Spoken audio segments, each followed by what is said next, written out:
So Leo Oh my was God, louder. recording this. We had a couple people that had conflicts and really wanted to participate. So we said we would um, record it. I was going to say tape it, but that dates me. Record it and oh, hi Marilyn. And what I want to do really quick first is if you put in your name where your name is, if you put your club that you're with, that would help everybody as we move through this. So I'm going to take a minute and let everybody do that.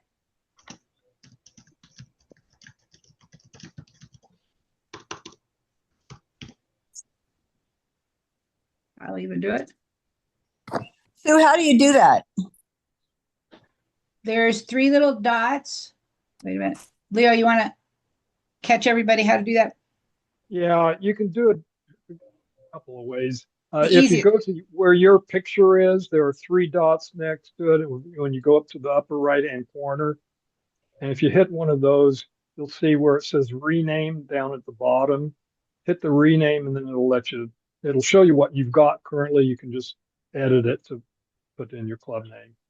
I see Susan. Welcome, Susan. I saw Melissa down there. Caitlin. Okay. Lynn, So you have to hover over the Yeah, you hover over your your little right-hand corner of your square. picture. Yeah. And if you have trouble, let me know. I can do it for you too. Yeah, I can get all the list to come up at the bottom, but I'm not seeing rename.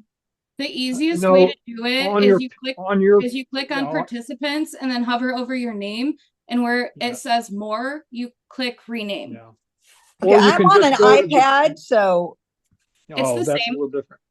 It's It's the the same. exact same way. I Do you don't have see a your thing that says picture in the gallery? Do you see your I picture in the do. I gallery? see my picture. Okay, if you go to the upper right-hand corner, you'll see mute and then three dot, the ellipsis. Click on the ellipsis. the first test. Well, the I first test failed. is what's an ellipsis? Yeah. Exactly. It's a three dots, three periods. Never even heard of that. I don't have three That's dots. Okay. What club Do are you you see with, mute? Lynn? Tell them. He'll put it in. Saddlebrook. Saddlebrook. Can you put it in, Leo, please? I'll change it for you. Thank you. And Marilyn, what club are you in? Pantano, and I cannot find three dots, but I bet they're here. Okay. And let's see, Charlene, you're with, which club are you with, Charlene? Where is Charlotte? Dove Mountain. Yeah, I'm Charlene's trying to down here at find the her. Oh, bottom. I know them. I know which club she's. I couldn't find her. Yeah, she's down there. All right. Yeah, I see So her now. what I want to take we have about 5 minutes before we start. What I want to let you all know, this is the RLI has three sections, as you know, and some of you have taken one, some of you have taken one and two, some of you took one a long time ago, and this is, you're working your way up through all three. What we hope to promote is that if you take one, that's great. Doesn't matter which one you take first, because they're all separate sessions. So they don't kind of roll into each other a little bit, but not a whole lot. So so if you have done one or two, how many of you participated at the district conference? Put your hand up. Okay. So if you got one and two done, this is the third, you finished today, you'll get a certificate. Woo! I know you're all excited about a certificate. That $5 will get you a cup of coffee at Starbucks. That's right. But that means you've completed RLI with our district. So it's important that as we train people through these things and we take a look and we understand your interest and your enthusiasm for participating in these trainings, it only improves our whole district and really improves your club experience.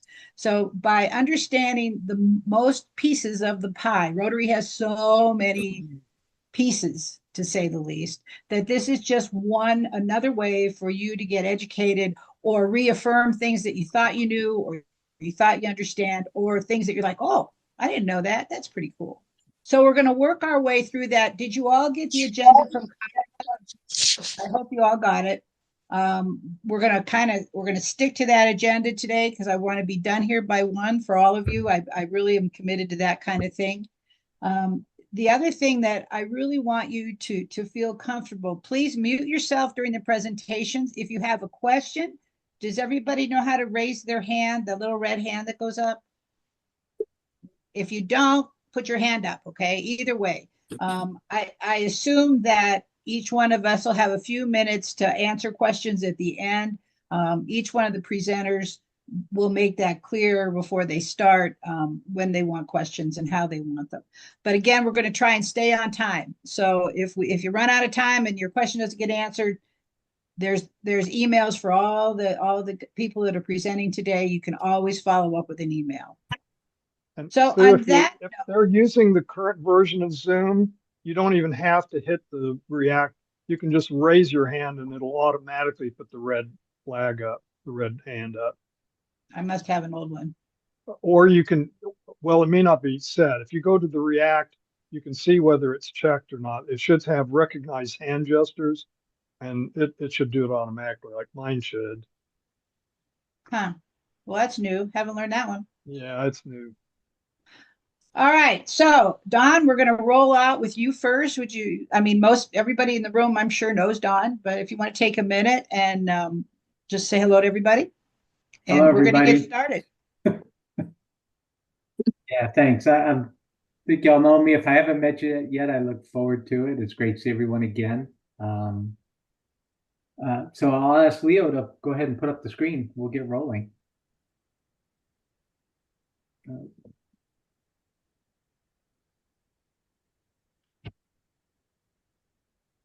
I'm not going to talk about the Rotary action plan too much. I'm going to talk about action planning and how it can help the clubs, and really make it as much of a discussion as well in parts, because what the last thing you need on a Saturday morning is electron strategic planning, because you've already, I assume, or don't need a nap yet. So we won't do that. But I'll hit some highlights about the Rotary plan, how we can do it in clubs, what services, resources are available as well. But let me ask this question first. Who of you has engaged with your club in some type of strategic planning or club action planning within the past 2 years? First chance to raise your hands. Okay. And if so, let me just ask, Melissa, I saw your hand come up first. How did that go? I'm going to ask the dreaded, can you hear me Zoom question? Yes. Okay, just double checking. It's going well. It's actually ongoing. We had our first strategic planning session before the new year. I can't even remember what month. And we're doing our follow-up in May.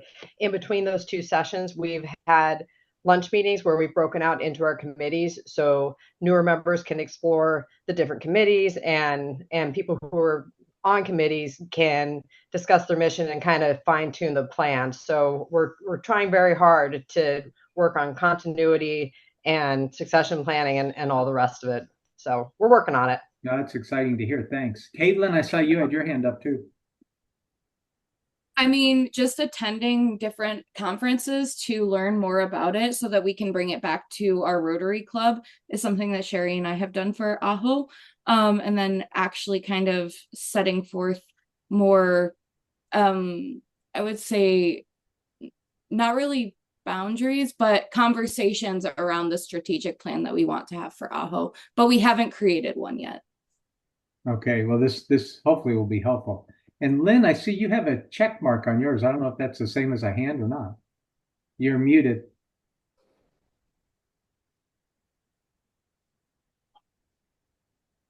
Okay, you're still muted, so I'll move on. If you have something, jump in. So next slide, please.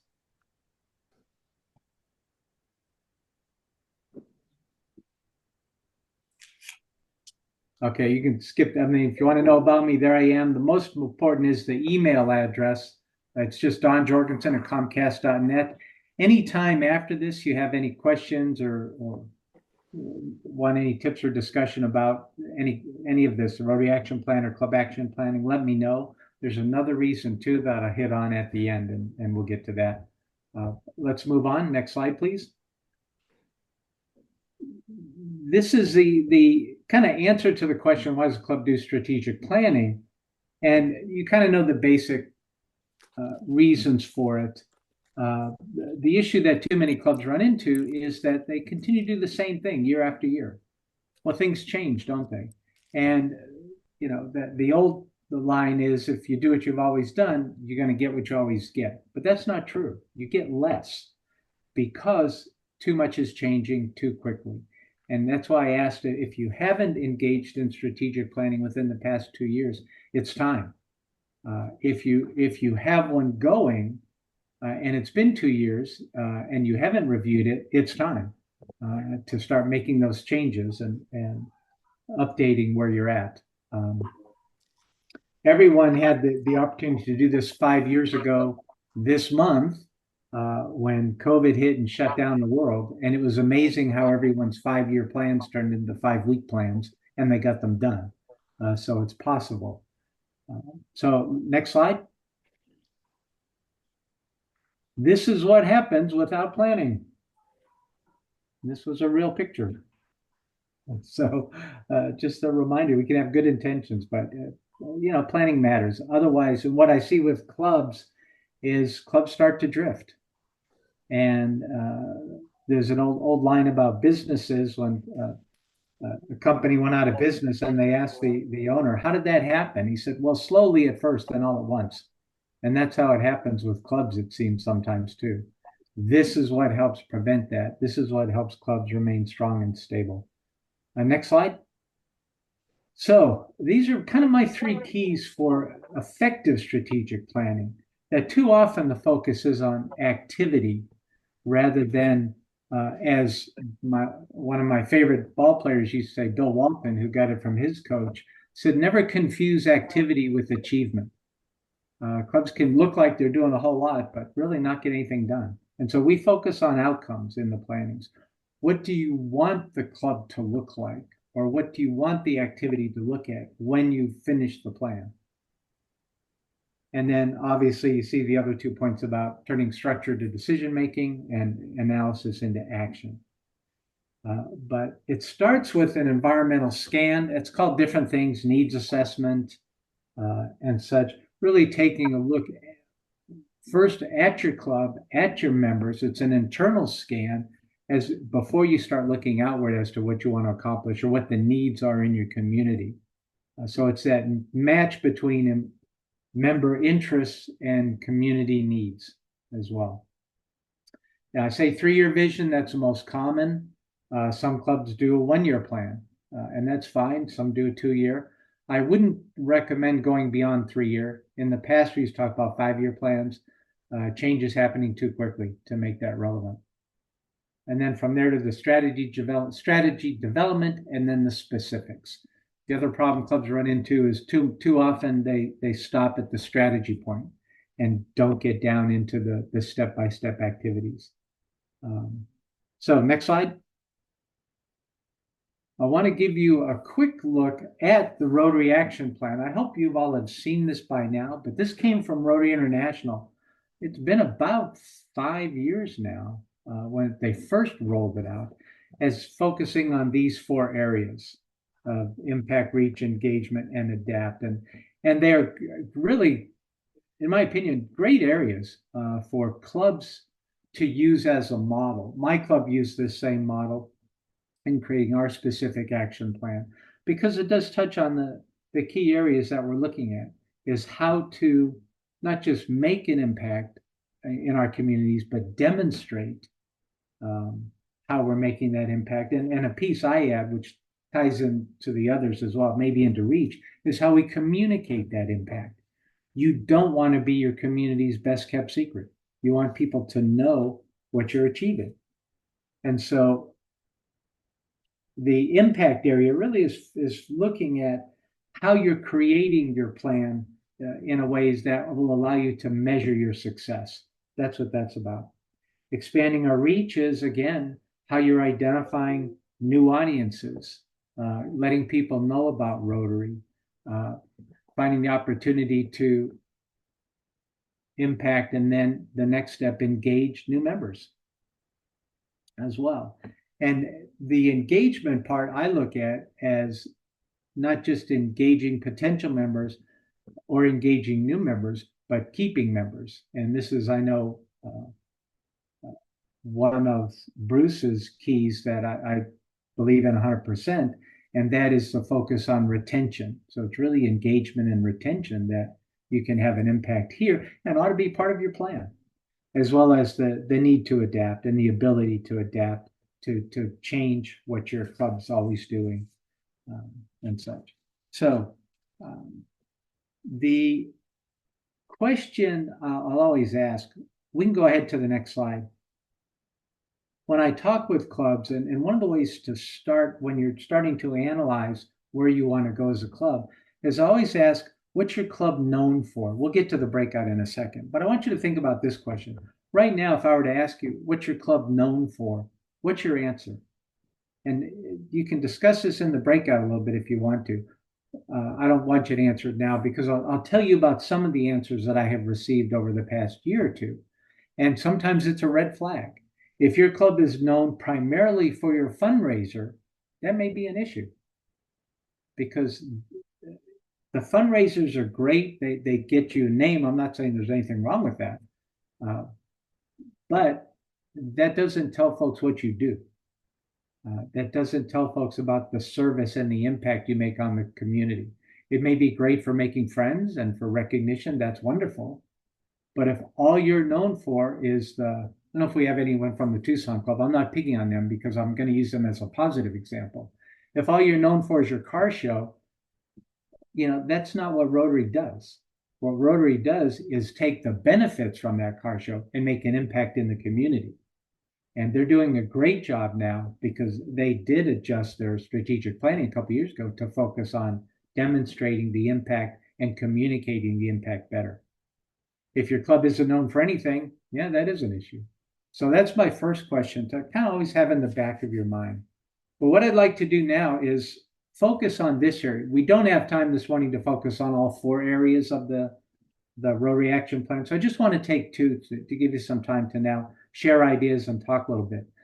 So Leo's going to break you up into smaller breakout groups. We're just going to take 5 minutes and discuss these 2 questions. What's your club doing for your community?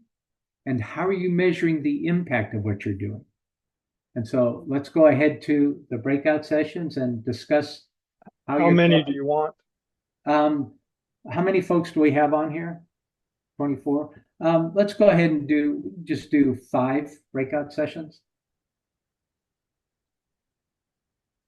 And random assignments. Let's make it easier. Let's do 4, Leo. Okay. Let's just do 4 breakout groups. And random assignments, okay? Sure. Want to let me choose? Okay. Let's just do random because the topics is the same.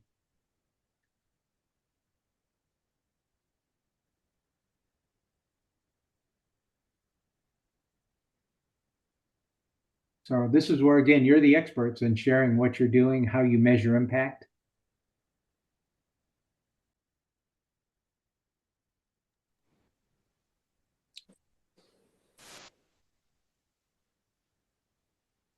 Okay, I assume we have everyone back, and if it was like us, I assume you probably interrupted some really good discussions when we all came back here, I hope. I'd like to just take a couple minutes and ask for about 4 examples or an example from each of the other breakout sessions. And I'd like to share a great idea you heard about measuring the impact of a project. Something's wrong with the sound here. Well, it's Jane from Morrow Valley. Can you guys hear me? Yeah, if you're not talking, please mute. Please mute. Okay, thanks. Yep, go ahead. I was just talking about one project that we got a grant for and actually started talking about a second, but one project we got a grant for was funding the field trips of Edge High School, which is an alternative high school for high school students who were not really being successful in public school, so they went to Edge to further their education and get their high school diplomas. And this grant involved a lot of different aspects. We helped them buy school supplies as well as help them with their field trips. And they had, they're planning on 6 field trips between 2024 and 2025. We've accompanied them on those field trips. And we also became a part of their English program as tutors. So 2 of us would go to Edge each week and tutor in how to write essays. And it's just been such a rewarding experience, giving these students the ability to reach out beyond classroom work and do some wonderful field trips in leadership training, as well as visiting Pima County college, and also looking at drama and art that they may not have seen in their regular lives. And then the other one that we did with a district grant was we helped renovate the Springboard School for Children and renovated their common areas in their kitchen. So the district grants were used for both of those projects really successfully. Great. How about another one? Just jump in.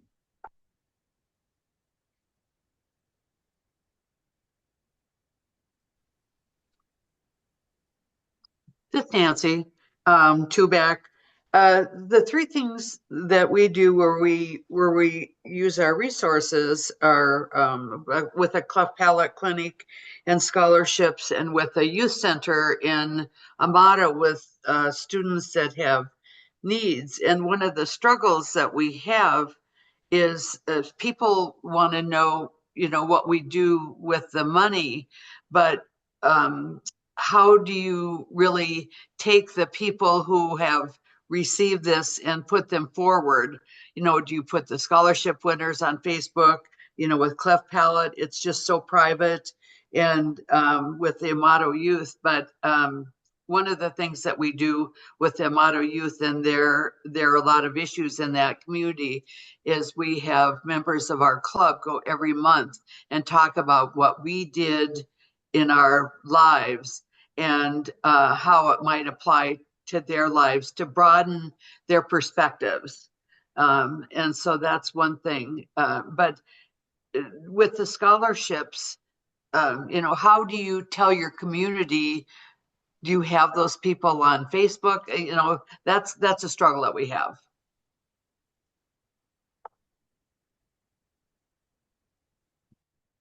Now that sounds like a kind of a great discussion in your club as to how to communicate that impact. Like you say, you do have different projects. The Cleft Palate, there's a lot of different ways. I know you can use pictures as well as the numbers, and it doesn't have to be pictures of those actual individuals.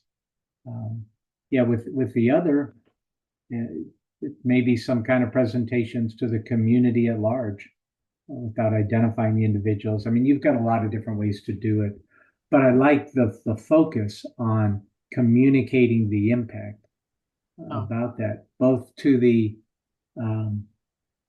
communities and also within your members, because one of what you just described, Nancy, one of the impacts I heard is the impact on the members that get to go tell their stories. Because we'll have the scholarship winners come, and you have 40 people in the room in tears about kids who are first generation kids going to college, and how important it is to them and their families. Thank you. Okay, I'm going to jump ahead because I'm keeping an eye on the clock too, and we promised to keep these on time. So if we could go to the next slide, Leo. Again, all of these, as you hear just in your discussions, all of these connect to each other's. As we just now talking about increasing the impact, you're also enhancing participant engagement, as Nancy just described, and expanding your reach when you're getting the word out about what you're doing, and obviously finding new projects. So there is a tie-in with all of these. And one of the questions as you're doing your planning that I hope you ask is one I mentioned in the beginning. Why are you doing this project? Is it because it's what you've always done? but is it still relevant? Is it still of interest to members? Do you provide the opportunity for new members to get involved, or is it the same old people doing the same old thing? I mean, these are some of the impediments to engagement sometimes and to adapting what you're doing. Same with fundraisers. These are the kind of pieces when you're doing planning that you really want to be willing to ask and willing to address in this process. Let's jump to the next question that I'd like you to address in breakout sessions. And that is the second area that I do want to hit here is expand our reach. It does cover engagement too. So if it falls over into that, that's great. But what is your club doing to reach new audiences?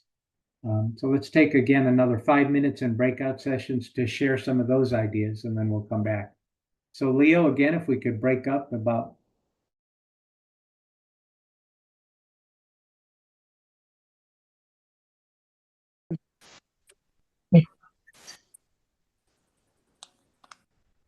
Okay, welcome back, everyone. Again, I hope some good discussion. Who would like to share a good idea that you shared or that came out of your group? And just speak up if you do. I can't see everyone all at the same time. So, well, one of the things that I suggested to the people in my breakout room is to take the Rotary in Action magazine that comes out quarterly that showcases a lot of the projects at the different clubs are doing. And it's just a simple link to a flip book. So you can send that out to your email list. You could put it on social media.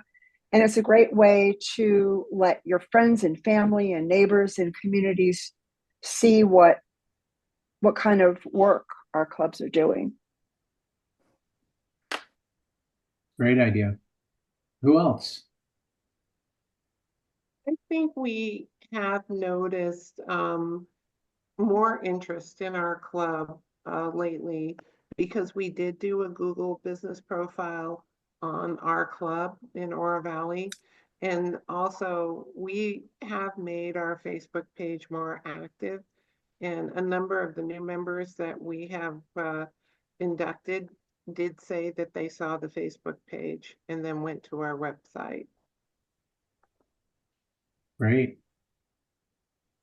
Who else? One thing I noticed was that a lot of people mentioned taking advantage of community activities like the Science City that's at the book festival and the Rotary tour to Tucson, where they were at a tent. They took advantage of existing public events to go ahead and showcase what they're doing at Rotary. And I think that's just a natural, something that you're leaving money on the table if you don't participate in those at some level. So yeah, I did. I got to visit the Tucson Verde Club at their Science Center project there at the book fair. That was terrific. That's something our club has done. I'm in the small club, the Marana Club, and we try to get to all of the different town events and have a booth there. And the club has shifted again from just being kind of passive to, again, pushing out the activities, the opportunities that community members have to engage. Now, sometimes fundraisers, but again, more often the project, so they have a better sense of what clubs are doing. As we've often said, when you're looking at engaging new members or reaching out, nobody's interested in adding another meeting to their life. They are interested in adding value to their life, engaging in projects and getting to know other people, and that's the messaging. Any others? I would add also, Don, that we have gotten more involved in community events. We're doing a community celebration of Oro Valley in a couple of weeks. And also we've gotten more involved in our Oro Valley Chamber of Commerce events too. So we're going to do a nonprofit fair with them next week. So the Chamber of Commerce, certainly we've gotten more involved with. That's great. Thank you. Could we go to the next slide, please?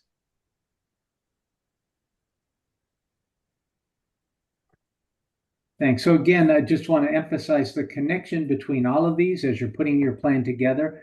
They're great for categories, but I kind of worry less about what fits where, as much as I want you to focus on what's the outcome that you're hoping to achieve by engaging in that activity.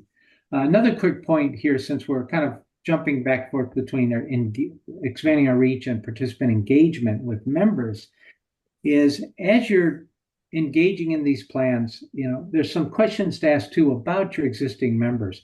Do you have members who are getting burned out? Maybe the same members have been leading the same projects or the same committees forever, and they don't want to do it anymore. And maybe there are folks who are not volunteering because they think those positions are already set. And so this is the opportunity to look at how to encourage new engagement. And maybe there's people who are thinking about leaving your club, and we have seen this in clubs happen because they're tired of doing the same thing, but they feel obligated and maybe want to do something different or engage in something different. You don't want to burn out your members, and you don't want to close off opportunities for new members. So what I'd like to do next, if we go to the next slide, is take some time here to I'm gonna come back to this question that's there, but I thought this would be an opportunity to share tips in the next just couple of minutes. And I'm going to give some quick tips about engaging when you engage in your strategic action plan. Then I want to open it up to the rest of you too. There are 3 mistakes that I see clubs commit in doing their strategic planning that I want to kind of share with you. One is treating the strategic action planning as just an event rather than a process. And the Yuma Club example, you talked about how you went about it and how you're continuing to track the progress. That's exactly the way to do it, is to have a task force within your club or a regular meeting. Our club has a business meeting once a month where we don't have speakers, and part of what we always do is track how we're doing on achieving our strategic plan objectives. So you treat it as a process, not an event. Second is, don't do it alone. Don't have just the 2 or 3 people or just the leadership team of your committee or of your club responsible for the entire process. You've got to engage the members in the process. You got to expand the commitment to it, the buy-in to it as well. And then the third mistake I see is what I mentioned already, and that's resistance to change. For your club to survive, it has to adapt. The other one is, don't do the strategic planning as part of a regular meeting. It's got to have a separate focus. So with that, let me open it up to any other tips that anyone has here that perhaps you've shared or not everyone has heard yet, or you think everyone ought to know about what's been successful for your action planning.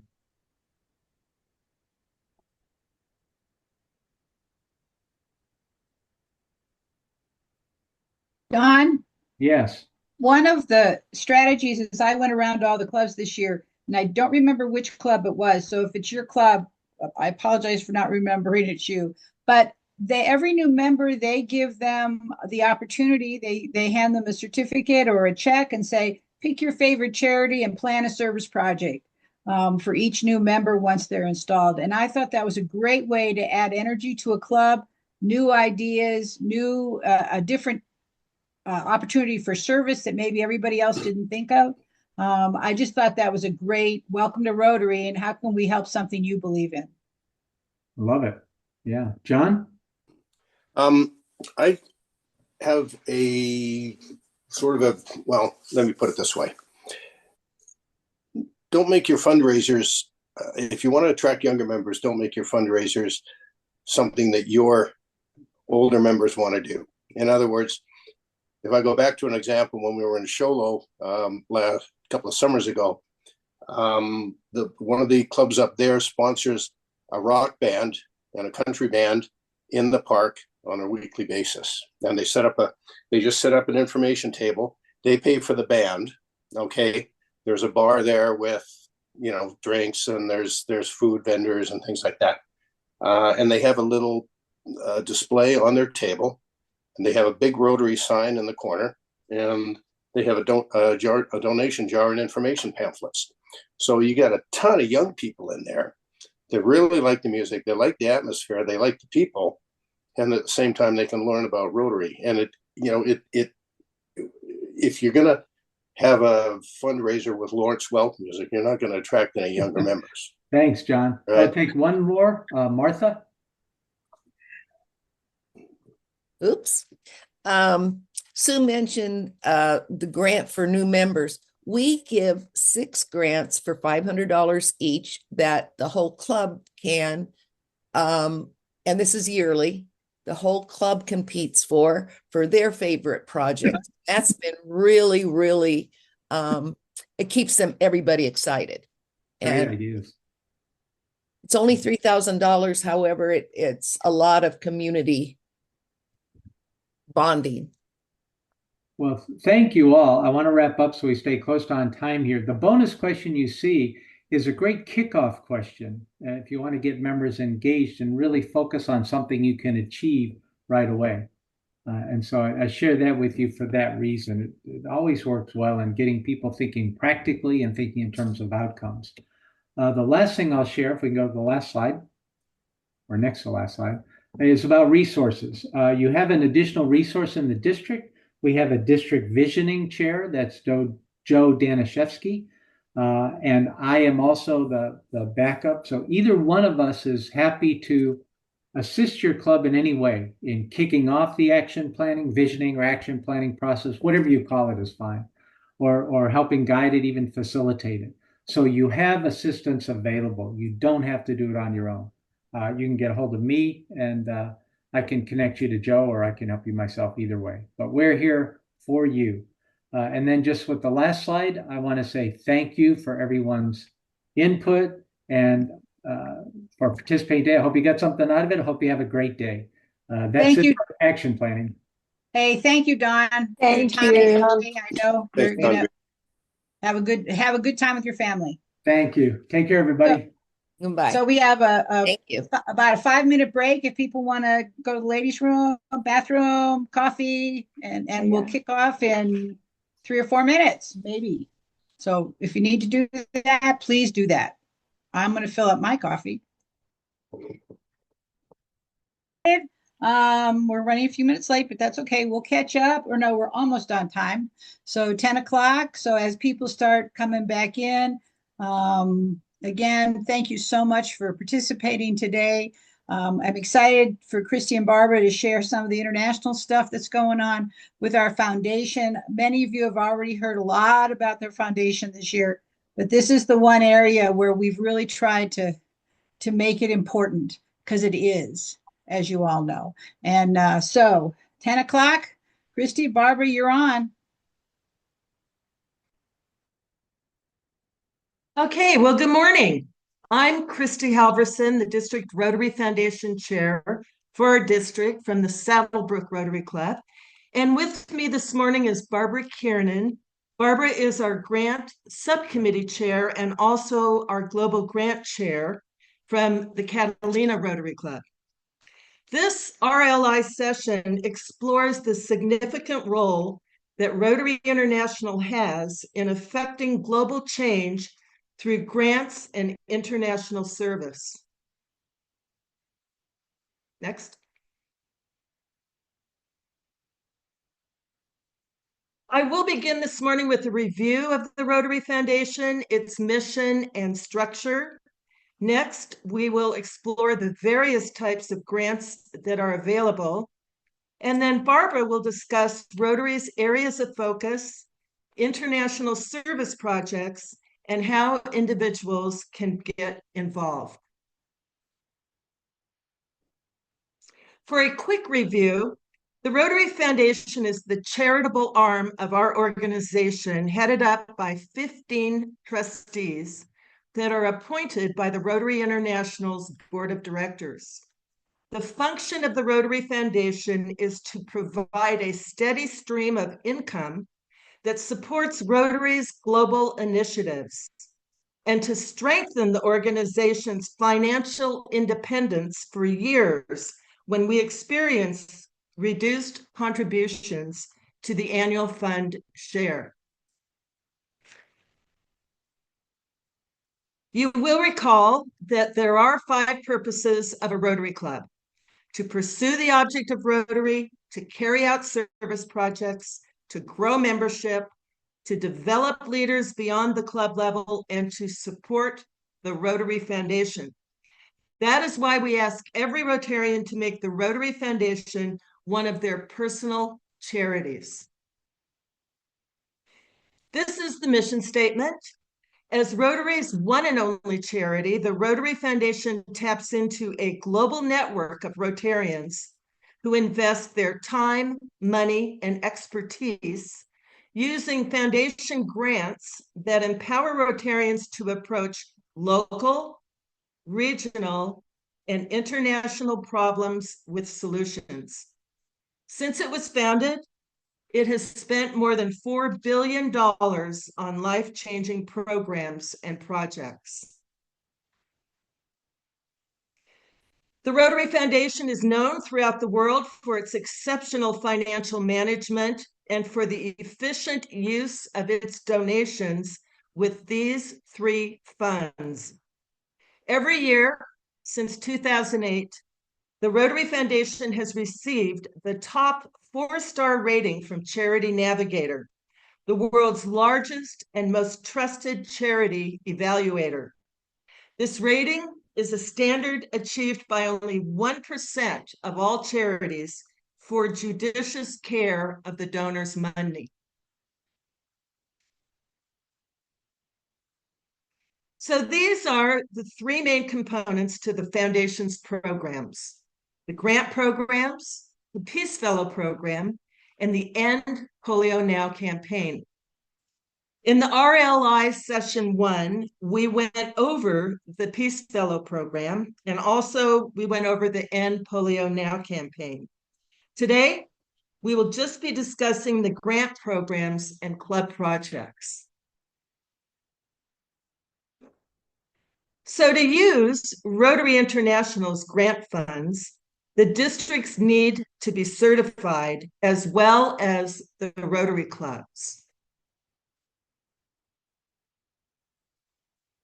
Our district goes through a qualification process that ensures that we understand the financial responsibilities of grants, including stewardship. The district governor-elect, and the district Rotary Foundation chair go online each year to the Grant Center at rotary.org to answer a series of questions and agree to a memorandum of understanding.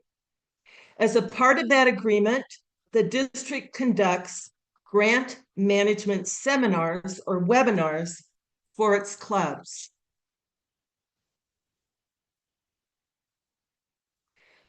For a club to use grant funds, they must have at least 2 members take the grant management webinar, which is available at district assemblies and on the district website.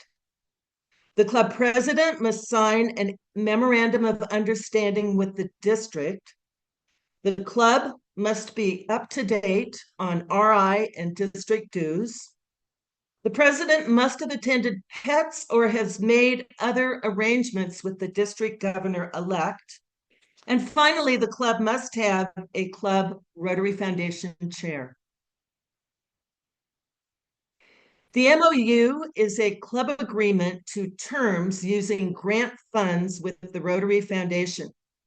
It covers cooperating with all audits, disclosing all potential conflicts of interest, taking responsibility for the proper use of grant funds, and by agreeing to a timely grant reporting. The District 5500 addendum certifies the MOU and lists which members took the grant management seminar. The Rotary Foundation offers grants to support humanitarian projects, scholarships, and training, which involve Rotary members from all around the world. There are 4 main types of grants: district grants, global grants, disaster response grants, and programs of scale grants.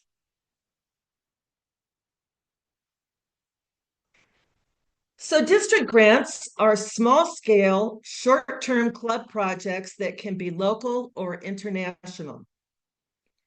They must have active club and Rotarian involvement in the planning and execution of the project. Grants may be used for a reoccurring club project if the beneficiaries are new each year. Some type of Rotary promotion is required as a part of each project, and clubs cannot simply write a check to another organization or use the funds for scholarships. Applications are made directly to District 5500 in DAC-DB. So here are some examples of district grants this year. Clubs can apply for a matching grant from $250 to $4,000 in the first round at the start of the Rotary year in July. If there are still funds available after that, clubs can apply up to $2,000 in a second round.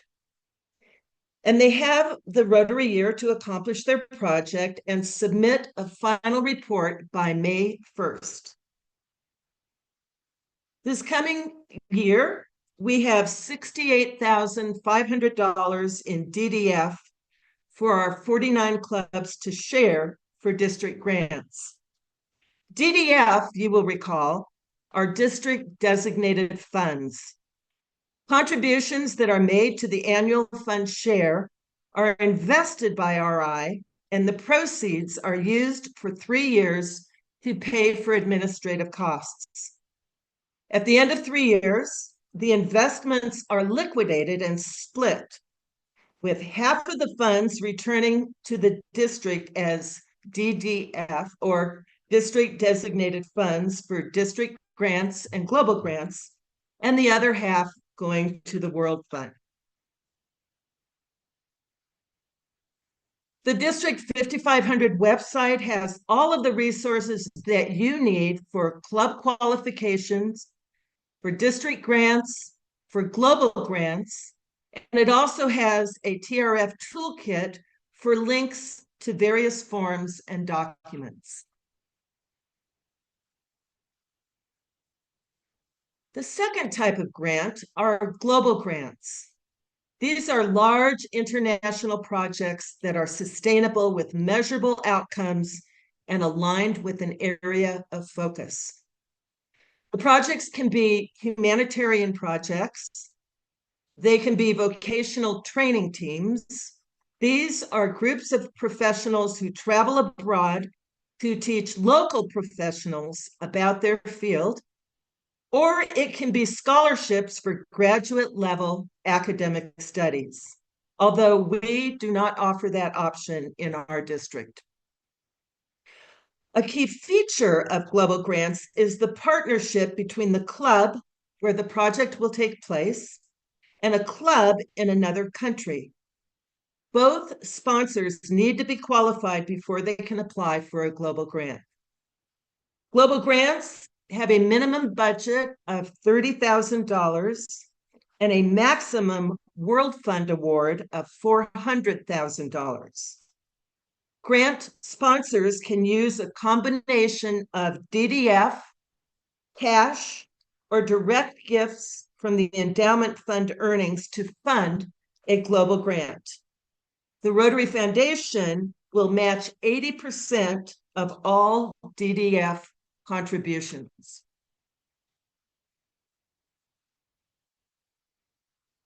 The disaster response grants support relief and recovery efforts in areas affected by natural disasters within the prior 6 months.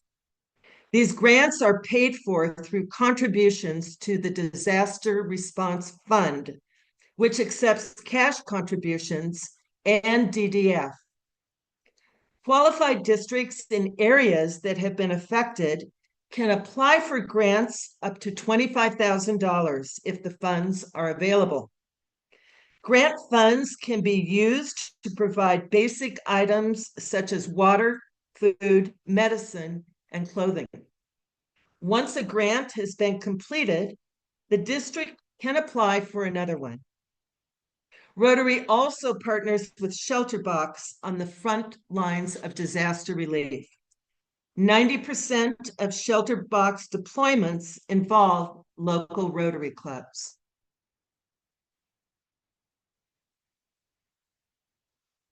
The last type of grant that I want to discuss is the programs of scale grants. These are large-scale, high-impact programs that have already demonstrated success. Some of them have been global grants. Scaling up proven programs over time will benefit more people and foster policy development and sustainable programs.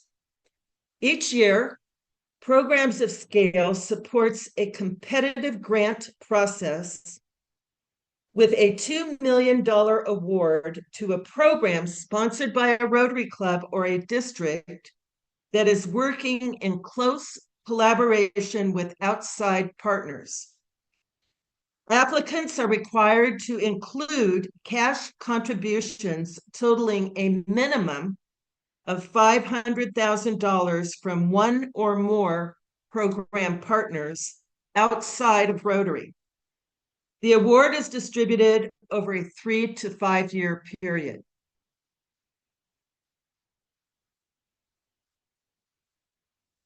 This slide shows the range of projects since the trustees added the new grant opportunity in 2021. That year, the awardee was a program to eliminate malaria by training 2,500 health workers in Zambia. In 2022, the project was a varied program with the goal to reduce maternal and infant mortality in Nigeria by 25%. In 2023, it was a campaign to reduce the number of cervical cancer cases in Egypt. And last year, the program was to implement sustainable agricultural and water management system to 60,000 farmers in India. The 2025 awardee will be announced at the International Convention in Calgary. So this slide reviews how the various grants are funded. District grants use club funds and DDF. Global grants use club funds, DDF, and funds from the World Fund. The program of scale comes from the World Fund and other partners. And the disaster response grants comes from DDF or the Designated Disaster Response Fund.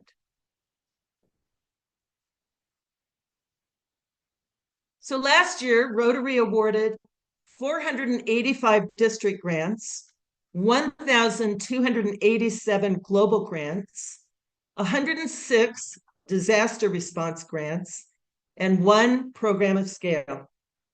The foundation spent a total of $107 million on grants. This does not include funds that Rotary clubs spent on those grants or any other projects or programs that over 45,000 Rotary clubs accomplished. The Rotary Foundation is an entity within Rotary International. This organizational chart shows the relationship between the two. RI oversees the districts and clubs, and the Rotary Foundation oversees the 3 programs and the 4 types of grants. Barbara will now discuss how international service projects are created in our district. Thanks, Christy. It's kind of amazing what Rotary is able to do globally, and we already know what it can do locally. So good to be with you this morning. I can't think of a better way to start off focusing on international projects than bring up the 7 basic areas of focus that Rotary has determined will give them as an organization the greatest impact and the greatest opportunity to grow their own expertise. They're not new to you. Peace building, disease prevention and treatment, water, maternal and child health, basic education and literacy, community economic development, and the environment. That's our newest one. And please, right now, I'd like to ask you to just, I'll say next, okay? We'll go on to the next slide. Knowing that those are our areas of focus, and those are the ones that Rotary would like to see and requires you to actually have if you're applying for a global grant, let's talk about a couple of features that are really important when you're developing any project, especially if you're applying for Rotary funds. The first part is sustainability. Now, that word sustainability means a lot of different things to a lot of different people. But what it means for Rotary is that it's your ability to sustain the results within the community and to address its ongoing needs.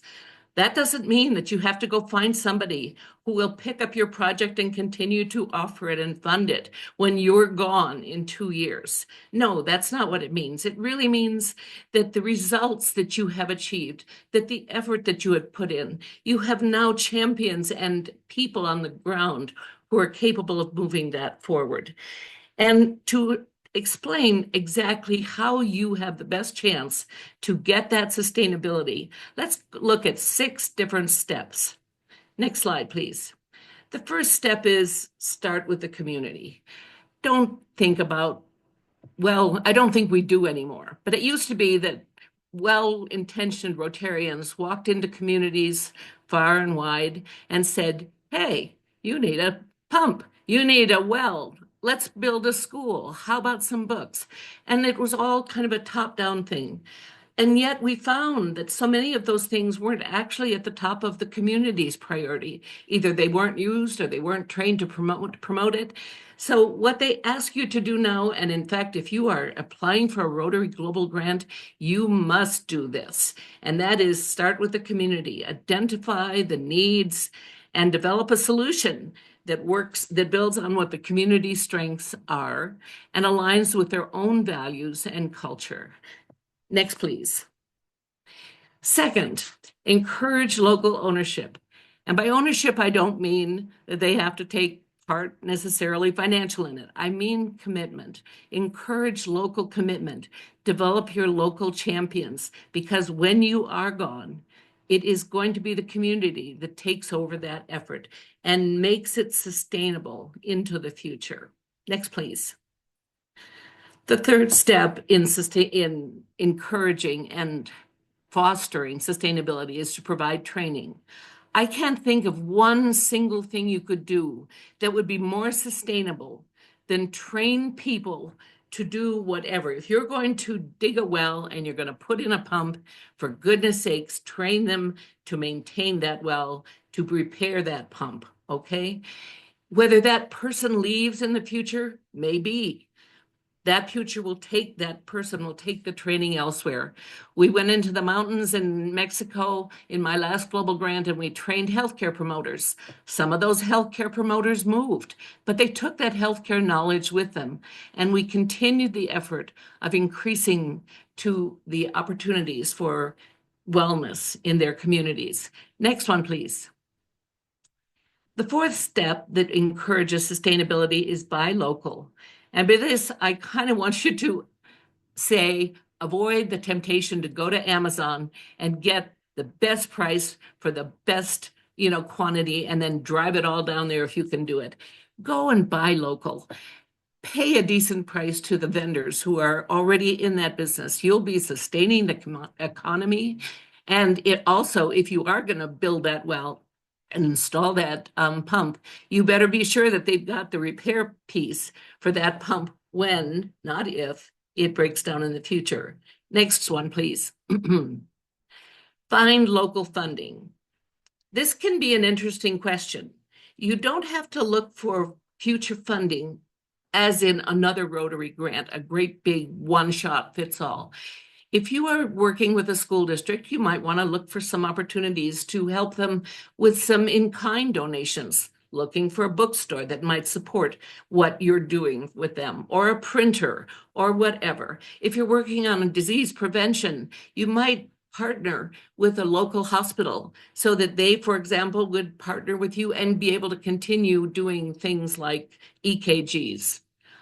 Just suggestions, but look for local sources. When you find local sources who are willing to fund you, you are also looking at friends. You're looking at people who will sustain your project, who will become involved. That's their buy-in. Next stage, please. And finally, measure your success. There is nothing like being able to say, as Christy did, that grant reduced the cases of maternal and child health by 25% in 2 years. Wow. Who doesn't want to join an effort that has that kind of measurable outcome? Next, please. And then, in addition to sustainability, and frankly, I think of it as one and the same, community assessment is one of the things that if you are applying for a global grant, you must do this. Next, please. First of all, what is this community assessment? We used to do it by going into the communities and talking with the people and finding out what their strengths and needs were and kind of using our own little network to find it out. But right now, Rotary wants you to do more than that. He wants you to engage in a formal process, which is actually a document of questions, and you're going to be filling in the answers with pictures, etc.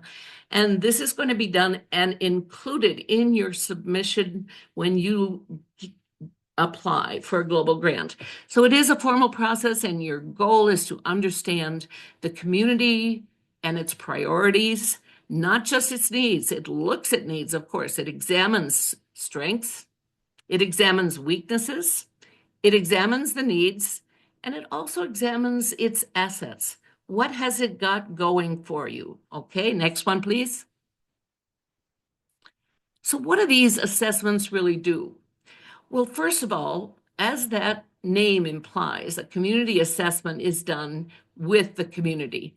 And if you're doing a global grant, your host club there will be very engaged with this, as well as the community itself. When you pull these people together to talk about their vision, their hopes, their dreams, their needs, their assets, you are pulling together that team of people who are not only going to help you make it happen, but you're also making it sustainable in the future. And you're going to be understanding who are the leaders, who are the followers, who are the doers. Be sure you're taking good note of all of those things. It's going to help you make informed decisions and understand the priorities of the community. And by the way, if something falls through in the future, I've just had this happen on a grant that's going forward. One of the areas that they're going to be training isn't going to be as viable as they thought. They can go back to their community assessment and look for an alternate replacement. It also helps you establish valuable relationships and trust. It involves community members, and it helps you design a project with that sustainability in mind. Next, please. So what are some of the methods you might use? I've listed about 5 or 6 here.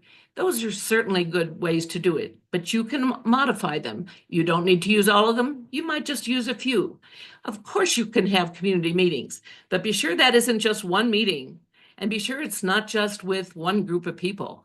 You should be sharing the wealth. Make sure you hold as many community meetings as you can. Include within them surveys. But you know what? One of my global grants had to do with a group of people who were not terribly literate. They actually spoke, not only did they not speak Spanish, but they spoke a non-written language called Guarajillo. So we had to come up with some very interesting ways to have people kind of rate and qualify and not just fill out a form, because that would have turned away many of the people that we wanted to talk to. So be careful with your surveys. Of course, do interviews, individual ones, group ones, pull together groups into focus groups. If you're working on education, pull the teachers, pull the parents, pull the children in separate focus groups. Talk to them at their level about their interests. Then you do an asset inventory. Essentially, what you're doing is you're simply going out and saying, what are your strengths? What are you building on? Make an inventory. And then probably the most interesting and important thing to do, you along with your community members, go ahead and map those assets. Just where are they? In that same global grant I'm referring to, we went ahead and made a huge tarp that might have been the size of a billboard and put it in the community. And not only did we identify the assets, but then the people who were with me, these Guarajillo, they went and they literally put those assets on the map. Where was the school? Where was the electricity? Where was the water? Where was the health, etc.? It was amazing how that very process of getting to know people through meetings, through surveys, through little groups, big groups, and be sure to include people that maybe you might not have thought. One of the global grants we're doing now had cleft palate as its intention, and so we actually had pulled in on a smaller scale children with cleft palates themselves who had been going through the surgeries. So be very open to this. Next, please. And here are some tips. And I think that this perhaps I've said a little bit before. Be receptive to new ideas and opinions. And guess what? If you already know the answer to something, ask that question anyway. Let people share their ideas. Let their voices be heard. Let their opinions be the one that form the basis for that community assessment, rather than the Rotarian who's sitting there listening.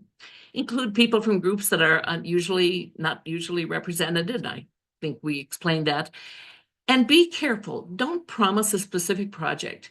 If you think you're going to be able to build a library, that can come up as part of the options, but don't promise it. It's one of those things where you tell the people you're going to keep them informed, you'll let them know how it comes out. But at the level of the community assessment, we're not ready yet to say what that project will be, because it's going to be the culmination of that community assessment that really helps you decide what's best that Rotary can do and what's best that the community can do. Make sure that the local club is involved, and of course you will if it's anywhere far away from you. I was lucky. The club I was working with was only 10 hours away, so I could drive down and I could be there. But for my grant in Senegal that's going forward right now, not so much. So we want to make sure that that local club is there. And be sure you talk with everybody about how you're going to collect the data. Be sure you talk with them about what are the good measures that they'd like to see. What are those outcomes? Collaborate and learn from others. Find out what's going on in your community. Don't duplicate services that are already there. But if there are people who are working your area, you might be able to work with them to collaborate on what they're doing, to extend what they're doing, to supplement what they're doing. Next slide, please. And of course, Rotary, if it does one thing really, really well, it provides you with resources. You almost have more resources than you have time to read. Next, please. And here are some of them that I want you to keep in mind. These especially are useful when you're writing for Rotary funding, when you're writing for grants. Go to your My Rotary. I hope every one of you is signed up. With a show of hands, how many of you are on My Rotary? Good. Christy's got 2. Okay, if you didn't raise your hand, please this afternoon go and get yourself up on My Rotary. It's really important. On My Rotary, you're going to find a lot of tools. One of them is a guide to global grant. If you are applying for a global grant, you have lots of resources, but you should know this one almost by heart. There is also the Learning Center. The Learning Center is one, for example, that offers webinars on various topics. It might not be exactly the answer to the question you have, but you'd be surprised what you get when you listen to people discussing an area. Secondly, the area of focus. We've numbered them 1, 2, 3, 4, 5, 6, 7. But now I want you to go to that booklet that is about them. And I want you to look up what it is that that global grant is permitted to do and what it doesn't. We found out recently, for example, that although solar panels are a perfectly good thing to include in your budget for a global grant if they're going to be used for a purpose such as telemedicine or something, but they cannot be used as the primary reason for that global grant to offset electricity costs, for example. These are things that you find out sometimes after the fact. Better to find it out ahead of time. Go and look at the area of focus, find out what they fund and what they don't, and they're very clear about that. Your District Rotary Foundation Committee, well, that's me. I'm the head of global grants. Christy is the head of the foundation, and she knows as much as anybody does. We've also got Audrey Tuluian, who is in charge of district grants. Many of you have worked with her. And Pat Patton, who is our district international project chair. All of us have been working with clubs for years and helping them avoid problems, do things efficiently, get their grant approved and funded. Next one, please. And I'm just reiterating that in this district, we have amazing sources of help. For example, we have the people I just mentioned, and I, for one, am available on the phone or whatever, 24/7 almost. And Christy's almost like that unless she's in Paris, in which she says, call Barbara. That's okay. I'm here and I am looking for your contact. But we also are blessed in our district to have people like Phil Silvers, who is a past Rotary International director. What he doesn't know about global grants and cadres and the like, I just don't know what it is. He is one of my go-to people. So please contact us directly. We can help you with all kinds of resources. Next one, please. And I did mention the cadre with Phil. This is actually a group of people at the level of Evanston and RI who are specialists in their field. They're engineers who've been working on water. They're doctors who've been working on disease prevention. These are people who really know the content area of those areas of focus, okay? And you can actually get in touch with them with your questions. They can talk with you about it. But I'll tell you one thing that'll also happen with the cadre is if you do get a global grant, they come down and visit you in the middle if your grant is over $50,000, and they stay with you for 4 days, and you tremble in your boots when that happens. But I want to tell you that was the best thing that ever happened to my global grant, was in the middle, have a very, very expert person in both Rotary and the field come down and talk with us about what we were doing, figure out what we had done and what we might tweak to even get more mileage in the future. And there are also these things called Rotary Action Groups. Jennifer calls it RAGs, okay? And I think most of us do. There are RAGs for all kinds of fields. And for example, Jennifer Sprung, who is your president of the Tucson Verde Club, their focus is on environment. Well, doesn't surprise me that they joined the RAG that's affiliated with the environment.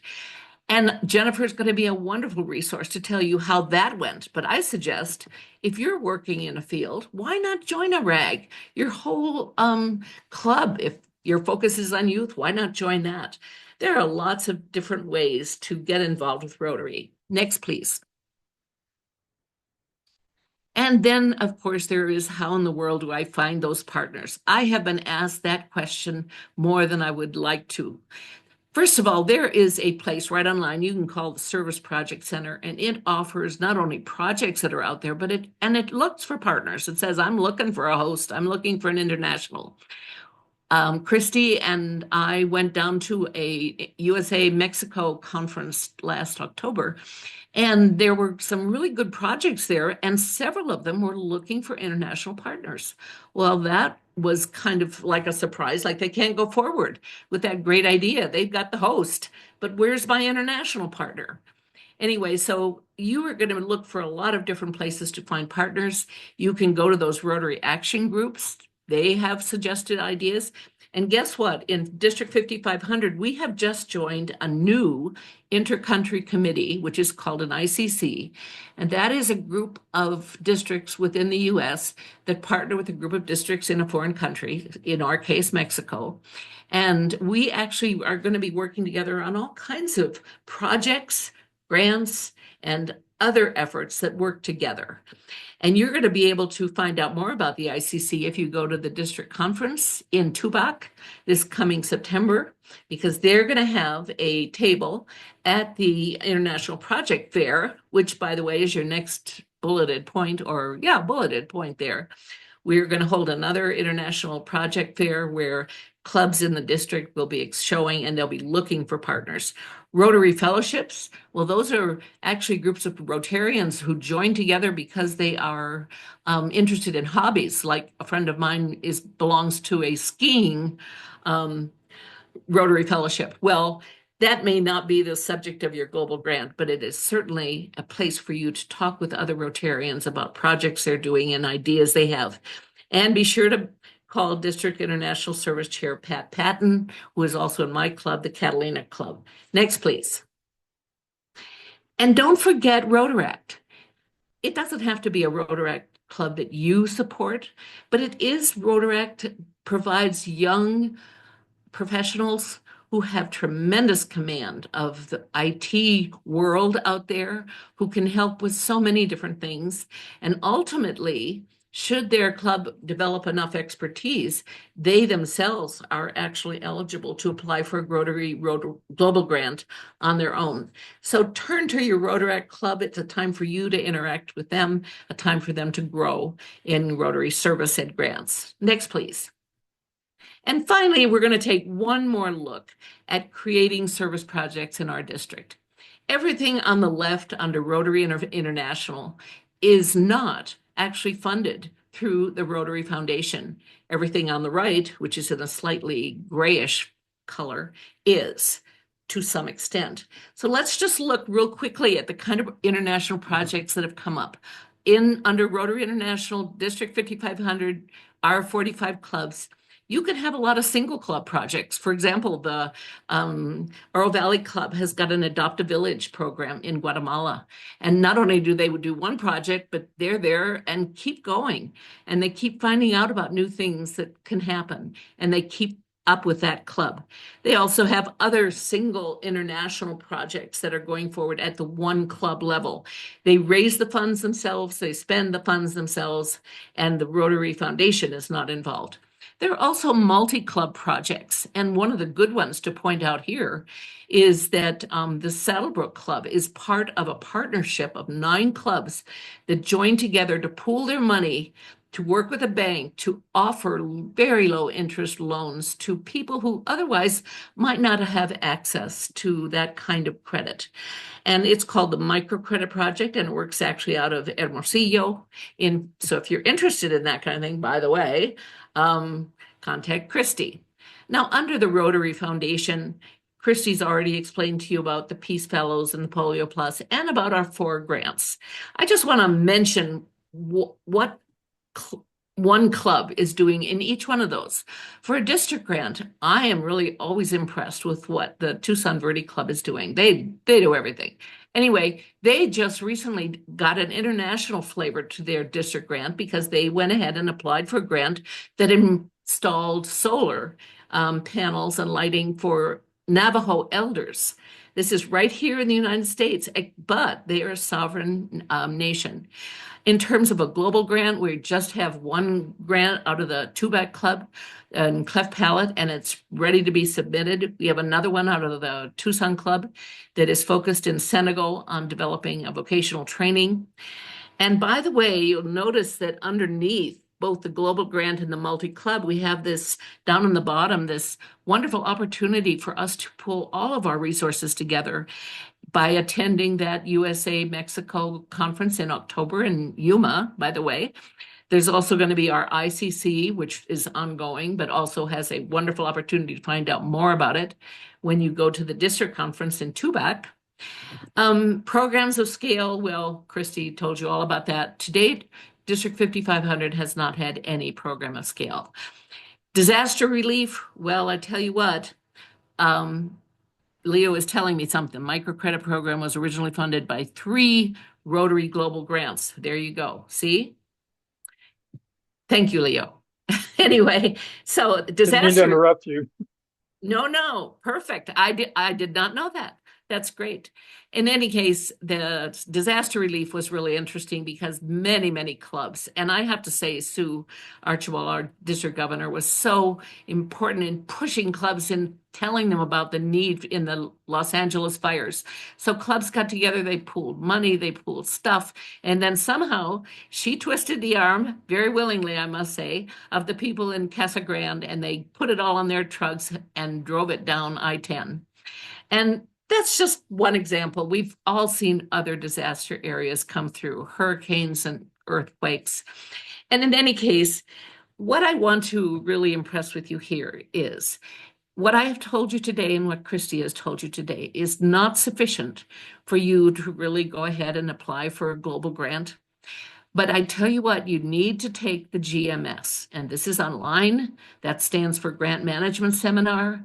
At least 2 people in the club must attend, and one of the people who is going to be leading your grant, whether it's a global grant or a district grant, must take it. So there are certainly opportunities in Rotary to do projects with and without funding from the Rotary Foundation. If you get to that Rotary Foundation money, you are so grateful for it because it provides up to, well, $400,000 in money, and you only have to raise typically about 60 or 70% of that if you're smart. So anyway, next slide, please, Leo. And basically, this ought to be a nice one that's blue. It ought to say questions. And I'm sorry, there wasn't time for breakouts. It would have been fun to listen to all of your projects. Do you have any questions that I can answer just in what remains of our time? Yes, please, Martha. You'll have to unmute yourself. Just to comment, the multi club really works well. We also are part of the microcredit in Hermosillo and with Tubac in the cleft palate. And it just makes all of our work more expansive and easier. And in the end, isn't the result rewarding? I think Very. working internationally for me is one of the most rewarding things I do, knowing that I'm not only working here in the States for whatever I'm working on here, but I'm also making an impact for people I don't even know and for children I will never meet, but it's making a big difference in their life. Someone else? Thank you very much, Martha. Yes, Sue, unmute yourself, please. The Yuma clubs are putting together to help finish off a water project from across the line, and I know they're working hard on a global grant to present at the Yuma event. So I'm excited for them, and they've been working on this project little pieces at a time. And if Melissa's still here, maybe she can share a little bit. But it's a great opportunity in Yuma for those people to, if you've got an idea and you want to start working on something, the showcase in Yuma is another opportunity to showcase it and get some help. So I can Melissa. pop on super quickly.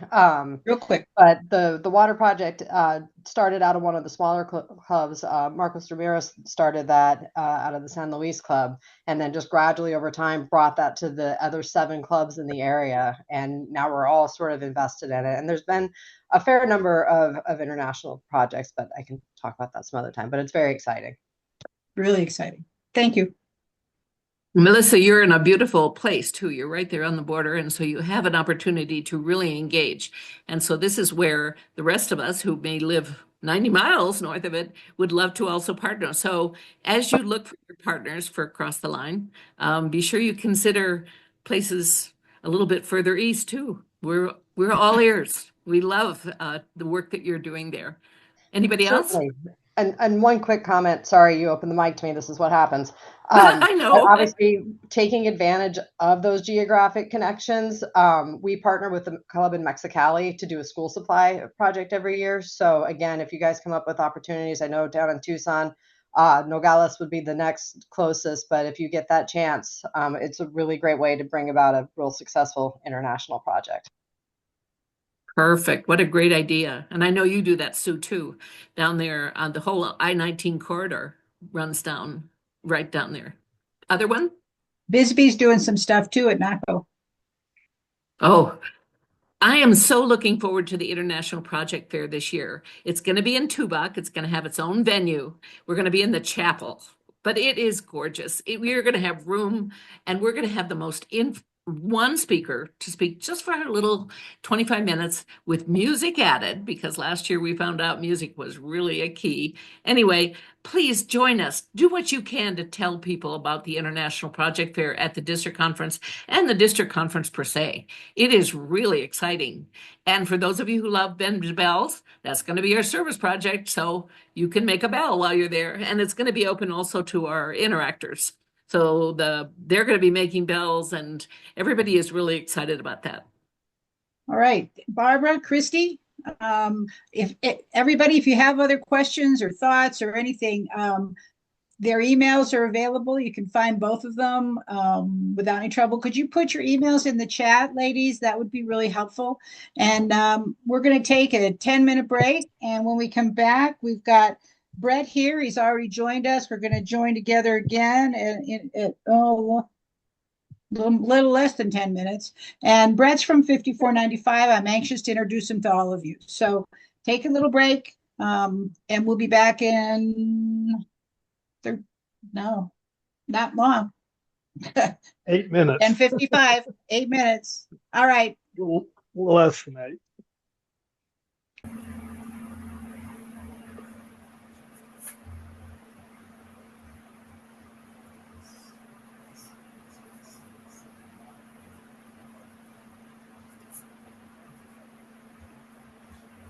So, Lita, when are we going to see pictures from Istanbul? Well, how do I share them? Just hit share. Bring them up. You got like a couple minutes. You got 2 minutes. Or if you have a Google Drive, you could just put them up on Google Drive and then the link. There you go. That'd work. Okay. Yeah.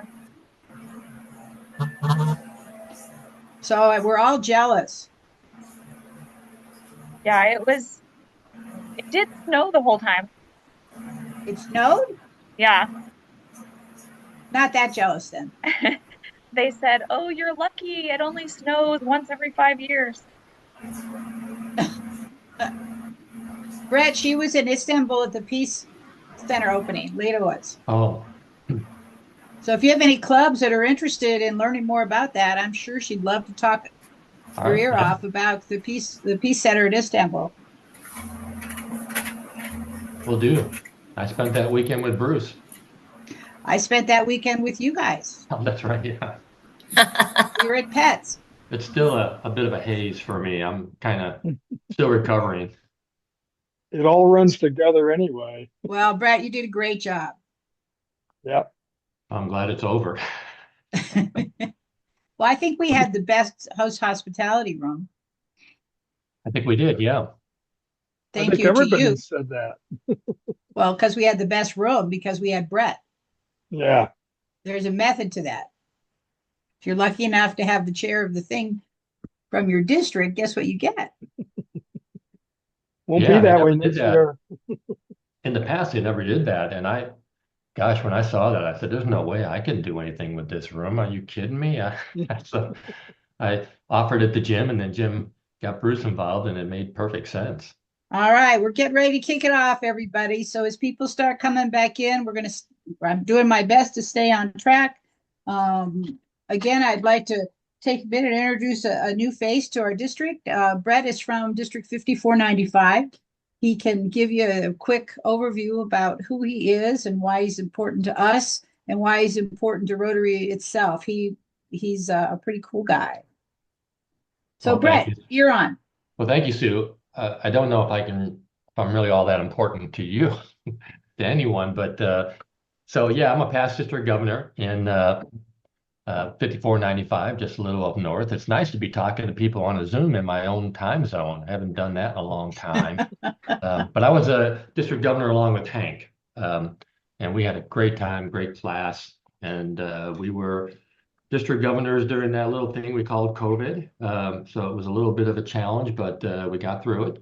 And since then, I've been the public image chair for District 5495. and I enjoy it. My background was primarily, well, was all in journalism and community newspapers up here in Phoenix. So I'm a big fan of branding. I think that's very, very important for Rotary, and that's what we're going to be talking about here. So my plan is I'm going to try to get through a PowerPoint pretty quick. And it's really, we're going to be focusing on brand. This is Public Image 101. By the way, I know we've got some PEs on the call because we have some presidents on the call. And do we have any club public image chairs on the call? So if we do, none of this is going to be new to you. But anyway, so we're going to be focusing primarily on brand and how why it's important to all of us in Rotary, not just one club, that we consistently and properly use the Rotary brand. And then we're also going to talk a little bit about some ideas of how to promote ourselves. If I have time after this PowerPoint, I was going to show a very quick video that was created by a district in California. Really funny video, but it really drives home the point of why it's important to consistently use the Rotary brand. And then if we have time, I'd like to open it up because I'd like to get some ideas from all of you. I like to steal the best ideas. And so I'd like to hear some best practices of what you're all doing to promote your clubs. So with that, the importance of public image. Again, you've heard all this before. It strengthens community trust, attracts new members and partners, increases project impact and visibility, encourages donations and sponsorships.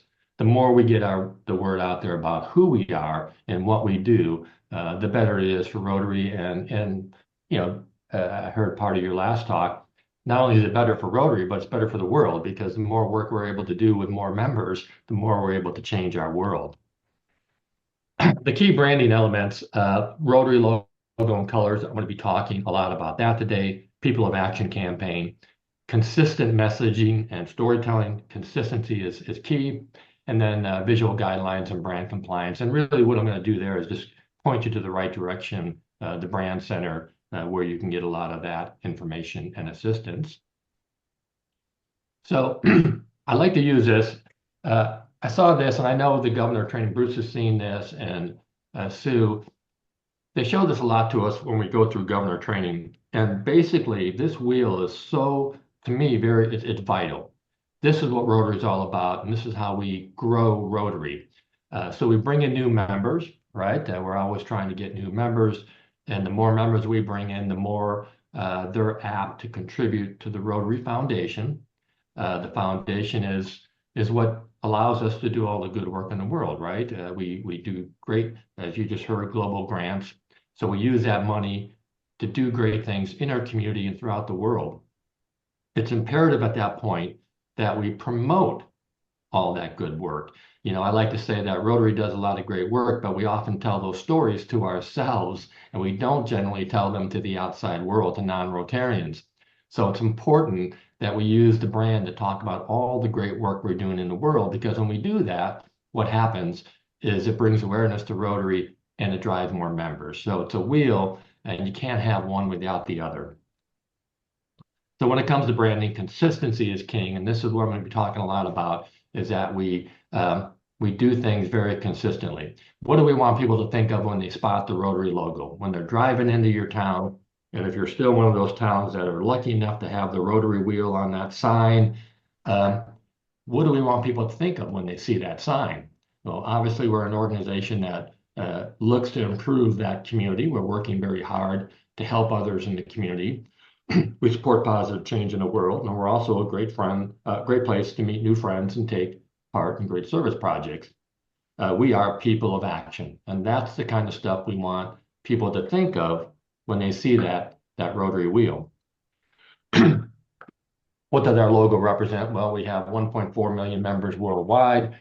However, that number has been pretty stagnant for a long time. Again, this is nothing new. You've all heard this. Rotary's done a study. 4 out of 10 people have heard of Rotary. That's only 31% of the people in the United States. Probably even less than that at times. If you go somewhere and you ask somebody if they've ever heard of Rotary, most people will say no. When I was at Pets at the hotel just last month, I did that. Every time I got on the elevator, I would ask someone in there. Now, generally, a lot of those folks were there for pets, but every once in a while, I'd come across someone who is like, hey, what are you guys all about? They've never heard about Rotary. They don't know what it is that we do. And just real quickly, this again, nothing new here. When it comes to marketing, there's two elements, brand and voice. Brand is that wheel that you're looking at. That's the logo. The brand is what you use to promote yourself. The voice is what's behind that logo. And our voice is community service. It's what we do in the world. So I like to tell people that when we're out there promoting Rotary, I'm not ashamed to say our product is great. Our product backs up the logo. The problem is most people don't recognize that logo and the message behind it. So that's what we're going to be talking about today. We don't have to worry about our voice. Every one of your clubs is doing great work in your community. If you were to go out and tell somebody, hey, you need to be part of this organization because we do great work, no false advertising there. When they get into Rotary, they know we're doing great work. So does everybody here recognize these logos? I'm pretty sure you do. Not only do you recognize who those logos represent, but I bet you, 100% of you know exactly what product they sell. The golden arches there, not only do you know that that's McDonald's, but you know exactly what's on the menu, right? You know you go to McDonald's, any McDonald's in this world, and you can get yourself a Big Mac. You cannot go into a McDonald's and order a pizza. And I will tell you right now that if a franchisees decided to paint those arches pink and order pizza, McDonald's would say, no, you can't do it because you're ruining the brand that we've worked very hard to perpetuate throughout the world. People know that logo and they know the voice behind that logo. So imagine if Rotary were to do that. 1.4 million members, 35,000 clubs. If we all were very consistent in our logo, people would recognize what it is we're doing. Do we do that? So here, just a quick example, and this is a pretty recent search of club logos. And you can see there's quite a variation there. And I don't know if all of you are using a different Rotary logo or whatever. We have over 100 clubs, Rotary clubs here in Arizona. And imagine if you started up in Kingman and drove all the way down to Nogales or Ajo, and you saw a different logo in every single town. Now, every one of those towns that have a Rotary club are doing, again, they're all doing great work. But if every single one of them had a different logo, the non-Rotarian driving throughout Arizona wouldn't put that connection together. They wouldn't understand. They wouldn't really get an idea of what Rotary's all about. These are the logos that Rotary wants us to use. They're in the brand center. You probably have them on your website or whatever, but those are the logos. There are a few other ones too, but these are the ones you want to stick to when you're making your hats, when you're putting stuff on your t-shirts or whatever. You can also, if you're a club runner district, all of these images are available on your club runner site. And I think DACDB also has an image library where you can get all of these logos. You don't have to start from scratch. If you can't find them, then you can go to the brand center and grab these logos.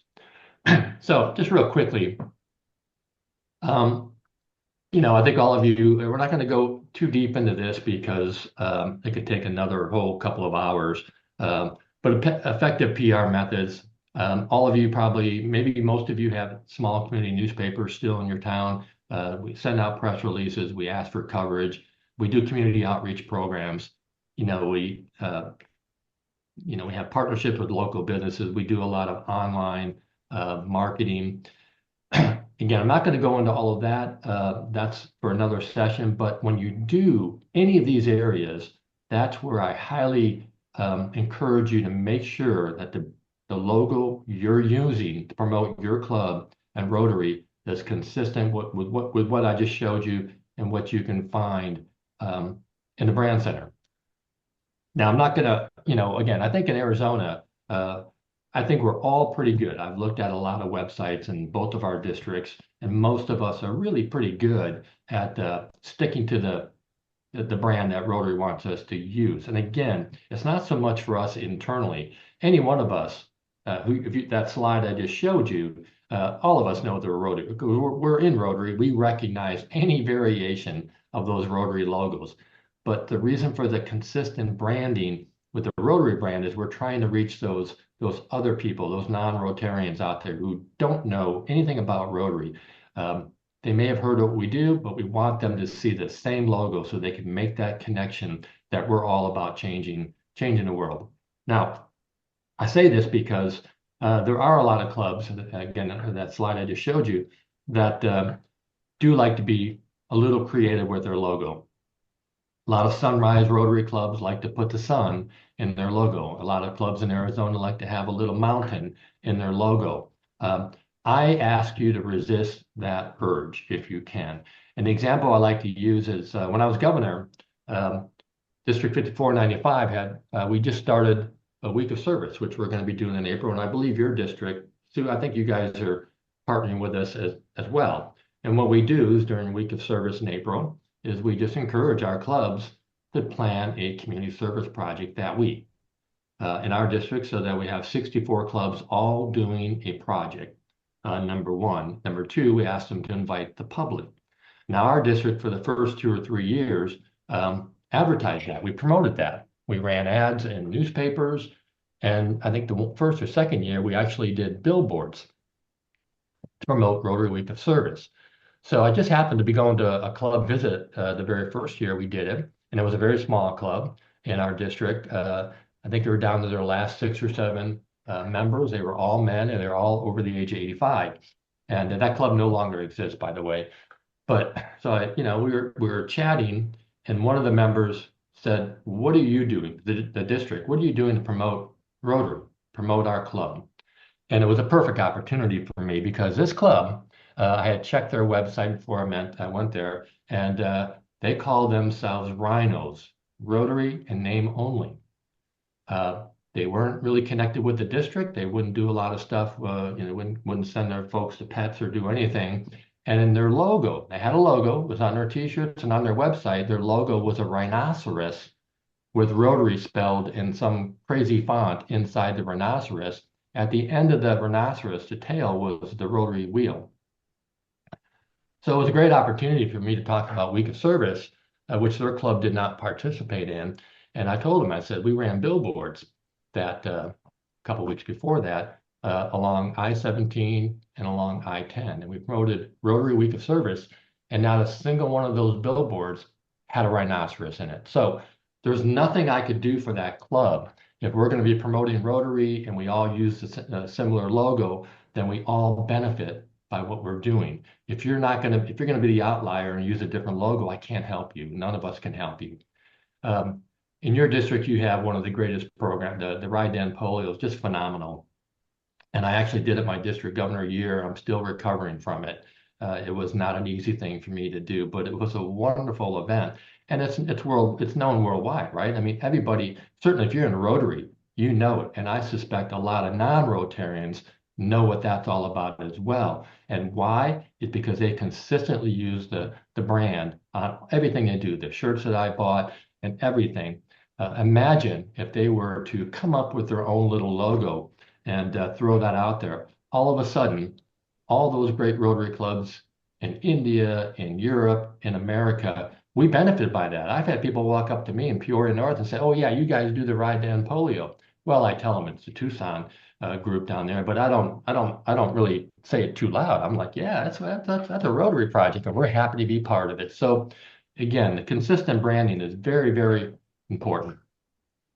What can you find at the Brand Center? I saw in the last segment, almost every hand went up. They have gone to My Rotary. So if you go to My Rotary, you need to sign in, but you need to go to the Brand Center and you can learn. They spend a lot of money on our money. It's our dues, but it's a great resource center. You can go there. You can create your own club logo. So if your club is one of those clubs that has a rhinoceros in your a different font, change it. Go there, go to the Brand Center. It takes you about 2 seconds to create a club logo. A lot of templates there. If you're doing a brochure, a trifold, a lot of clubs do that. My club did one about 2 or 3 years ago. Seems like they want to reinvent it every 2 or 3 years. and they job it out to somebody. It takes a year. They have those templates already there. All you need to do is fill in all the photos and the wording for your own club, download it, and you're done. A lot of images and videos you can download, use for club meetings, use on your website, whatever you want to do with it. And the best thing is people of action campaigns. And that's what I'm going to be showing you here pretty quickly. So people of action, you can download these at the brand center.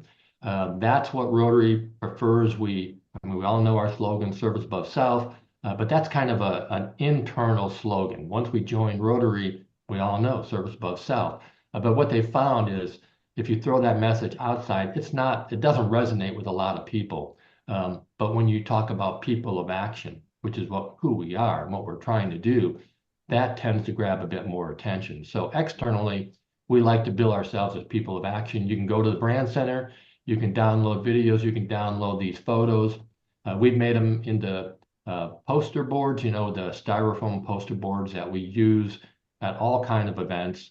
My club is doing a prom closet this weekend where we give away formal attire to kids. I've got about 10 of these all over the room, so they can't miss them.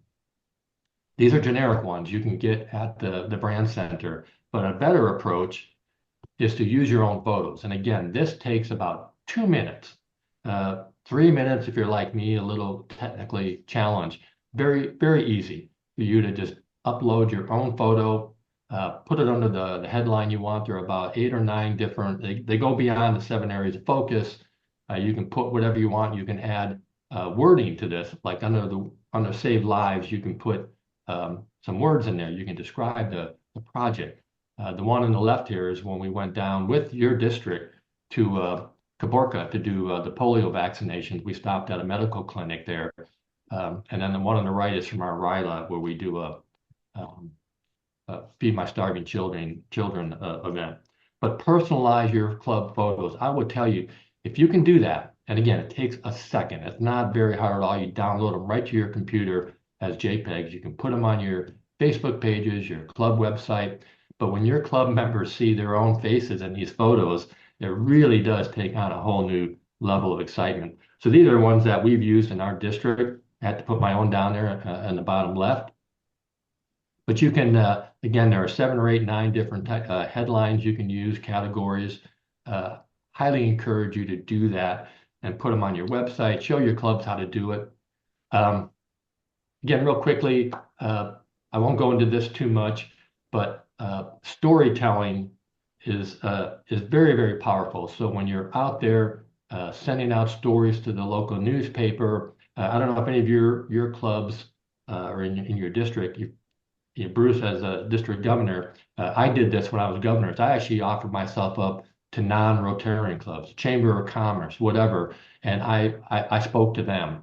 I shared our stories with other organizations, and that's so powerful because those stories, when we talk about Rotary moments, that sells someone right away every time, right? So anyway, talk about impactful projects, showcase those. Again, use those people of action photos to showcase your service project. So it's so powerful. Visual content. Younger people today are all visual, so we need that kind of stuff. Consistent posting, blog articles. If you have a Facebook page, if you have a Club Runner DAC-DB page, make sure someone in your club is posting often. If you don't, if it's stagnant, people will not come back.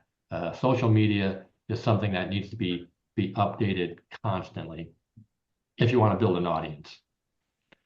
Building strong local global relationships. Again, I won't go into too much of this, but partner with local businesses, partner with local chambers, work with other nonprofits. When you're holding an event during a week of service, do it with another organization. A lot of our clubs will do work with American Red Cross to do blood drives. Again, very powerful because they're out there promoting it as well. Collaborating with media for awareness. I'm actually going to be on Channel 12, I think on Monday, for our prom class. We couldn't find anybody else in my club to go on the news station. So our district governor and myself are going to go talk about prom closet, but we're going to sneak in Rotary week of service on that. Call to action. Again, I'm kind of moving through this pretty quickly, but if you're a club president, president-elect or PI chair, here are some things that I would encourage you to do right away. Is just go to your website, your Facebook page, anything that's outward facing to the public. Just make sure that all your logos and your branding are current. And I'm not saying people, I don't encourage people to go out and change those signs right away that are in your community. You know, again, a lot of our communities here have those old metal signs.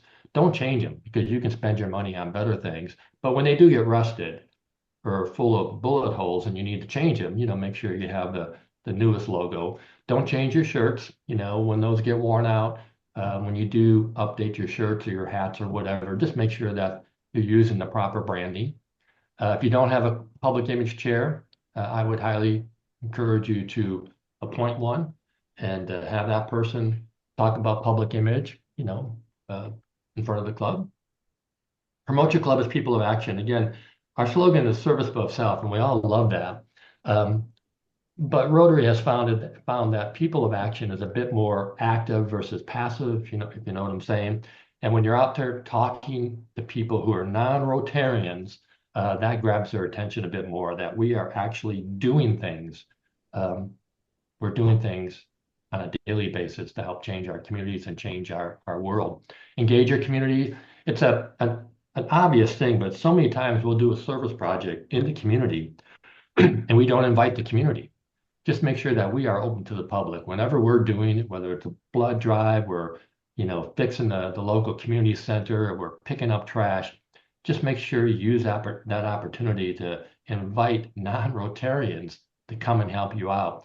We've actually, my club has secured some members that way because we were doing projects and we invited people to come and bring their kids, make it a family outing. And we actually were able to lower the average age of our club by bringing in some younger members. Stay active, share your stories. Just really make sure you're always, again, don't be talking to your club only about all the great things we do. Let's really make sure that we're telling the rest of the world.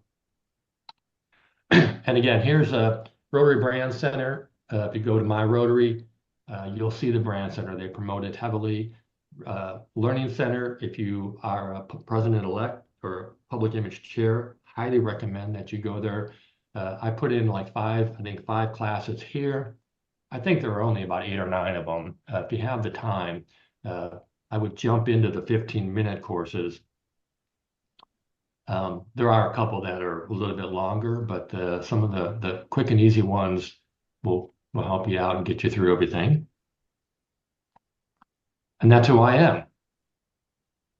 So I know I went through really quickly. Any questions on that? And then I'll show this video real quick, but Sue, you might have to help me out. I don't see everybody on the screen. Well, if you have a question, let's see, what do we got? Yeah, any questions? Anybody have any questions specifically? Martha.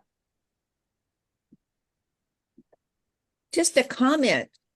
Yeah. Arizona now has a license plate. We do. With Rotary on it. And we do. I'm glad you brought that up. And it's properly branded. Yep. And you can buy that through the motor vehicle division. And I think $17 comes back to a foundation that we created, and we split the money between the 2 districts. But we actually, we knew what we were doing with the brand name, but we even went through RI to make sure that they approved it. And it's all good. And it's not expensive, and it's a great, people ask, what is that? Right. And that's how many people have one? Anybody in the group? I've got one. Oh yeah, we got people. Cool. I couldn't get one because I couldn't put it. They wouldn't put 7 characters on. I tried every combination and permutation. We'll only put 6. I couldn't put what I wanted on the vanity. That's what we want people. We want people to ask us, what is that, right? And again, the reason for the consistent branding is, you know, when I get in an elevator, people say, "Hey, what's that pin?" I'm happy to give them my elevator speech, but if we all have different pins, you know, then it's confusing. So be consistent. Other questions? Anybody? Speak up. Lita, you have a question? Did I see your hand up? Nope. Okay. All right, I'm going to try to show a video here if I can. But you know what? I don't know if that's my. Oh, you know. Okay, let me see if I can. Okay, so I'm going to try to show a video here that was done by Randy Riscati, who is our public image chair for the zone. It's only 5 minutes, and hopefully we can get this to work and that the volume will work as well.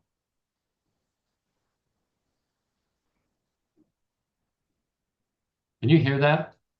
Nope, can't see anything or hear anything yet. Oh, you know what? I think I need to go back to sharing my screen. Hello to all of our presidents-elect, public image chairs, webmasters, agents, DGs. We hear it, we don't see it. Yeah, hold on. Let me see. I think I need to share my screen again. You can see how technically, okay, hold on just for a second.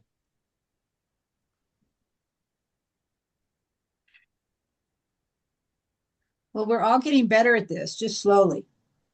The tech stuff.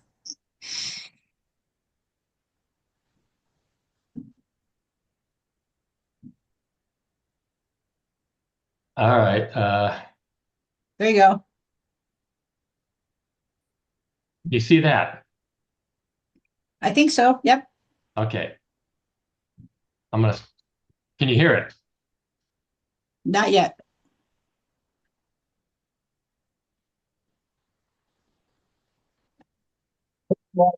Presidents-elect, public image chairs, webmasters, agents, DGs, and trade. Can you hear that, Sue? Yep. Okay. PDGs, anyone involved in promoting our Rotary brand. Phew. Did I get everybody? As we settle into our new roles for the year within Rotary, we all have much to learn and only a short period of time to learn it. With this in mind, I'm asking for 5 minutes of your time to talk about our Rotary brand. Let's get started. What do you notice about the graphic? The logo is the first thing you see, the tip of the iceberg of your Rotary brand. But it is really only a small part of your brand and Rotary brand experience. We have an opportunity to strengthen our brand by making sure we are using the logo correctly, and this video will help you do that. No bull. For many years, our Rotary wheel stood alone as our logo on signage and communications materials.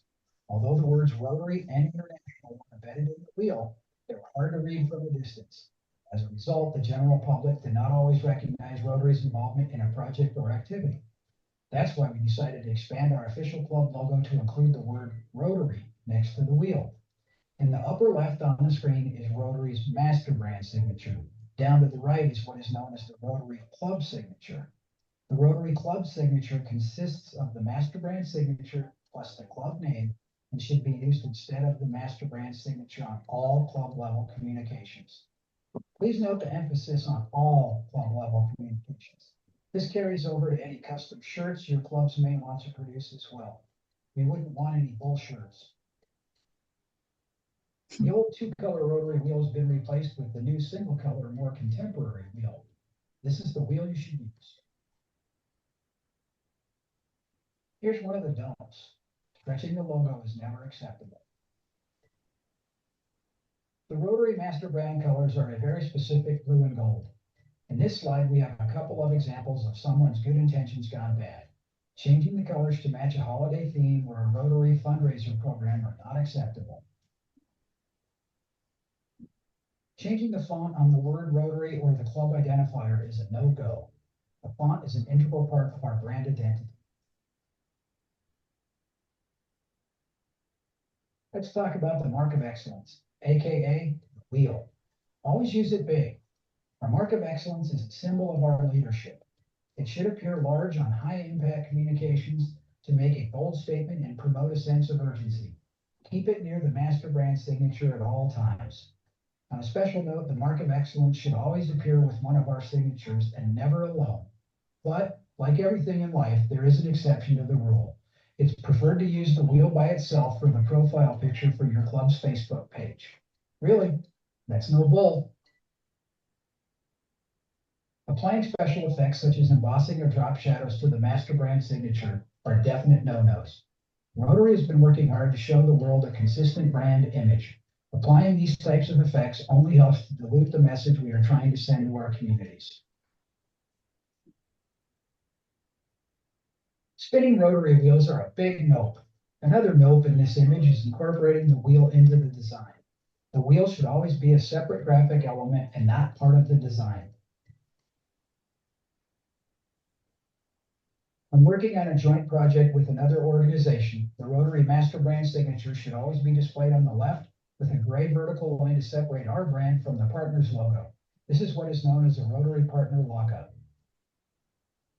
I wanted to make you aware that Rotary has created the simplified signature for digital small use in confined spaces. As you can see in this slide, the words Rotary and International have been removed from the wheel for better reproduction when used at a reduced size.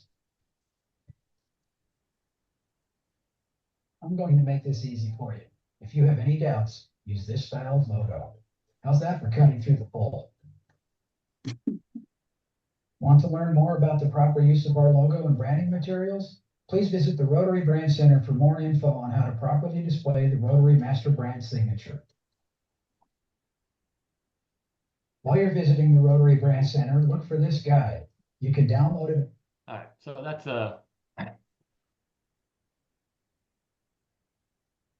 Leo, I'm looking at your no, yeah, I can make sure that you all have a link to that video. It's you know, I've given these talks before, and I think I made it to the right time, Sue. But that video sums up it's the easiest and quickest. We've got about 5 more minutes.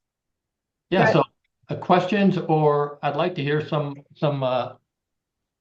best practices. I mean, has anybody had some luck in promoting an event, promoting their club, you know, and I don't know what kind of marketing you've done, but I'd love to hear some ideas. Jane, do you want to share some of the stuff that we've done with internet stuff?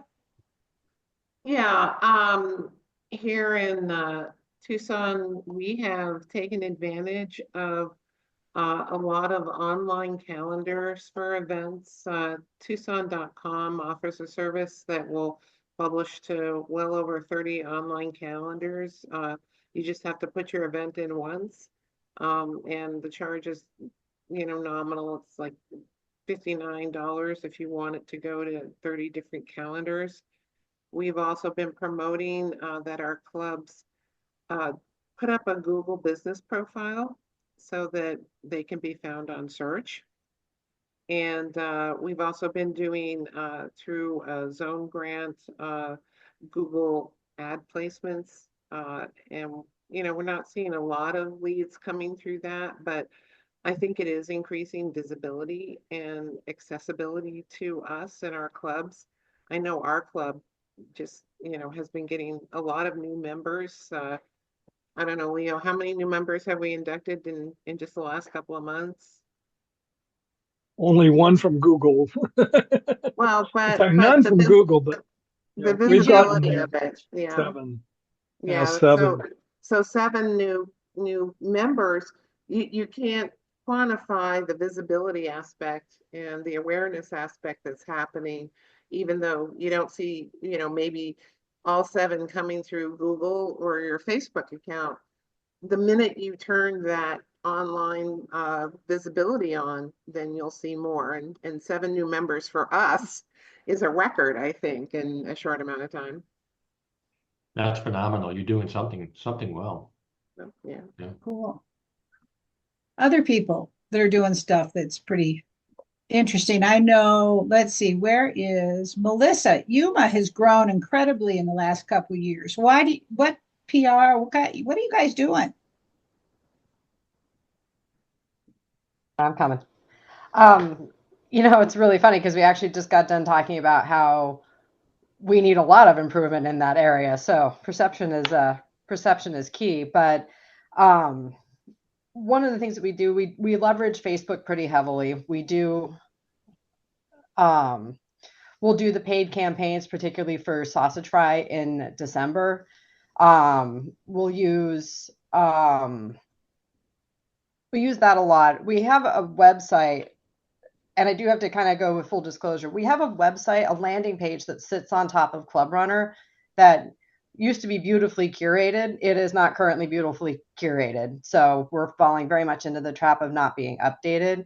And then all of us are involved in everything. We're involved in chamber and Elks and blah, blah, blah. We're all on 20 different boards. And so we try to preach the word of Rotary, but Facebook is the one we lean most heavily on, but we're looking to revamp all of that. Brett, can you address the issue of Facebook and how we've had clubs that have lost their Facebook page and are trying to get them back through the Rotary stuff? I don't know if anyone here has lost their Facebook page through beta, through all that. But Brett, can you address that a little bit? Well, I can't tell you how to get it back because I haven't figured that out. But we've had a couple of clubs as well. Now, the Zone and RI had sent something out earlier this year asking you to sign up and in advance. I don't know what Rotary was doing, but somehow or another. But I guess Meta was shutting things down for copyright infringement, thinking that people were didn't have the right to use a Rotary logo or whatever. But yeah, so we went up and we signed up every club in our district that had a Facebook page. And I don't know if that's going to work or whatever. That's what Rotary asked us to do. We gave them all our information. Haven't had anyone shut down since, but I don't know how that works, to be honest with you. But yeah, we just had a club get shut down not too long ago. We did too, and there's just no way to get it back. I mean, it was like, I don't know. They're going to do a new one, I guess. Charlene? Yeah, the one thing I wanted to share that we've been doing that really, I can't say it surprised me, I'm just pleased. We made a new area of focus for our club, Alzheimer's. And we did that only a few months before our fundraising event early February.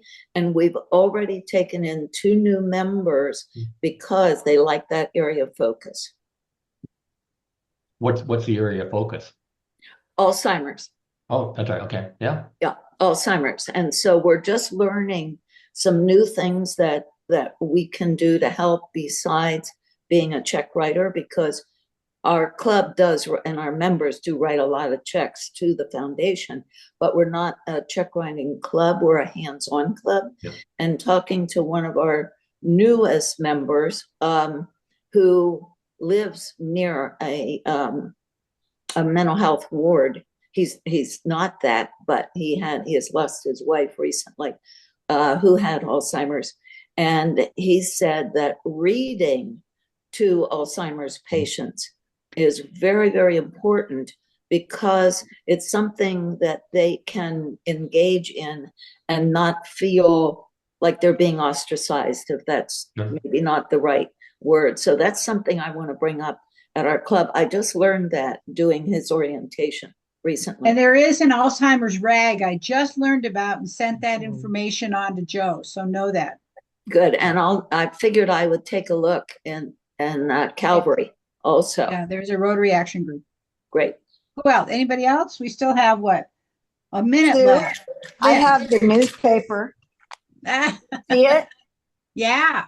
Cool. It says, and you're like in the first line, Sue. Oh no. It's being quoted. You got to send it to me. I want to see it. Okay. Brett, thank you very much for your time. We really appreciate it. 5495 and 5500 are the Arizona, as you know, are the Arizona districts, and we do so much together. So it's nice having you join us. And I'm going to see you at your conference in a couple weeks. So that'll be good. Well, you're all welcome. You're all welcome. They have their district conference in May, first weekend of May. It's up in, where is it? In Fountain Hills. Fountain Hills, yeah, at the Wekapo Resort. Cool. So if you're interested, look up their district online. All right, thank you. We're going to take a couple minute break. Thank you, Brett. Thank you, Jennifer, guys. you're up. Take a deep breath. You're going to be up in 5 minutes.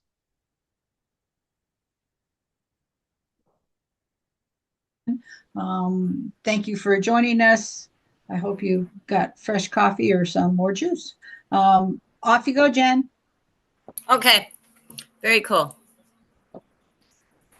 I am going to let, okay, Leo's got it up and going. Okay, welcome all. This is my first attempt at something good here. So welcome to a session on building stronger Rotary Club. My name's Jennifer. I'm with the Rotary Club Tucson Verde. And let's get started. So next slide, Leo. So what is Rotary? I think all of us present are aware of what Rotary really is. It's very important, however, to make sure that all of our members know what Rotary is and that they can be comfortable in talking to others, people they meet in the community, about this global network that volunteers time and resources to address community needs. That we also focus on service, we practice integrity, and there's world understanding throughout our humanitarian services, and we're continuously advancing goodwill and peace. If your Rotary members are not sure what the definition of Rotary is, that is a great place to start and engage them in a focus to promote what Rotary is. Rotary, since 1905, I had people at Sci-City table come up and say, wow, what is Rotary? And it was kind of an eye-opener to recognize that even though this international organization has been around for over 120 years or close to 120 years, there are a lot of people out there that still do not know what Rotary is. Your next question to think about, and this is more of an internal thought process for you as a club leader, why strengthen your club? So I'd like you right now, I know a few of you are taking some notes or just a mental note. Note 2 to 3 reasons why you should focus on strengthening your club. Leo, next slide. Some key elements of a strong Rotary Club. Here are 5 boxes. Please look over the boxes. I'm not going to read them off to you, but I would like you as a club leader to look at those 5 and see if you're addressing all 5. If not, identify now which one or more than one area does your club need to focus on or perhaps to improve. The things you need to think about when you are building your strong Rotary Club is, are you engaging your members in that process of continuous improvement and as well club growth? Leo, next slide. So one of the areas that appears to be something we as an international organization, 35,000 clubs, need to do better on, and that is growing our membership. As we know, there's been a trend of loss of members, and we have to, in our own clubs, understand why we're losing members. We need to focus on attracting new members, engaging current members, and of course, retaining those members.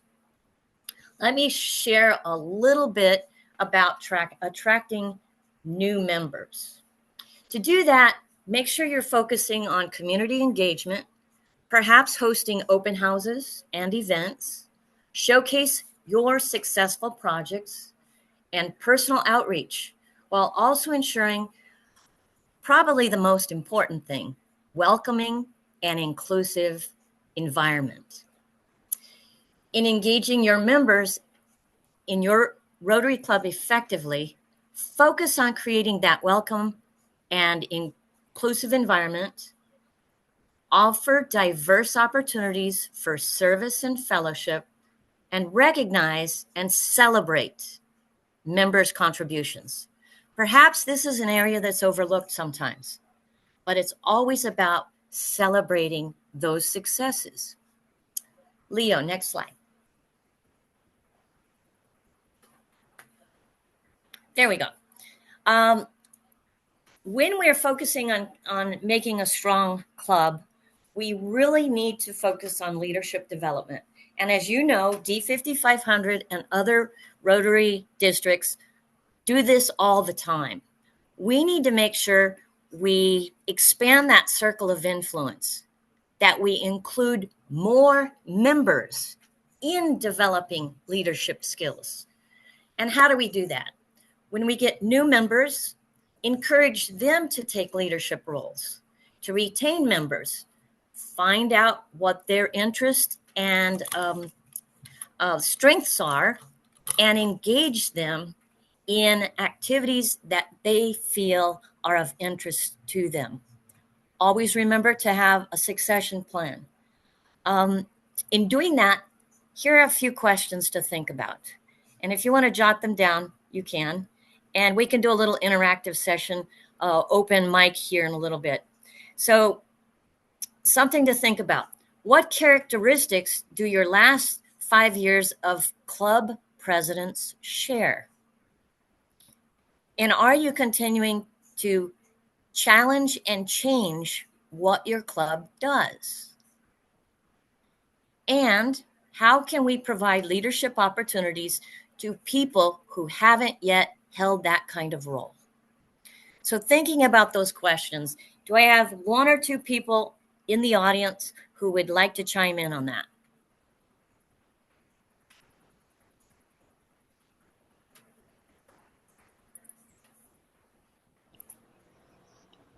If you don't mind, I'll chime in. So one of the things that we've been doing is trying to find committees, easy committees that our newer members can take over. And right now, the easiest one I can think of for my club is social committee.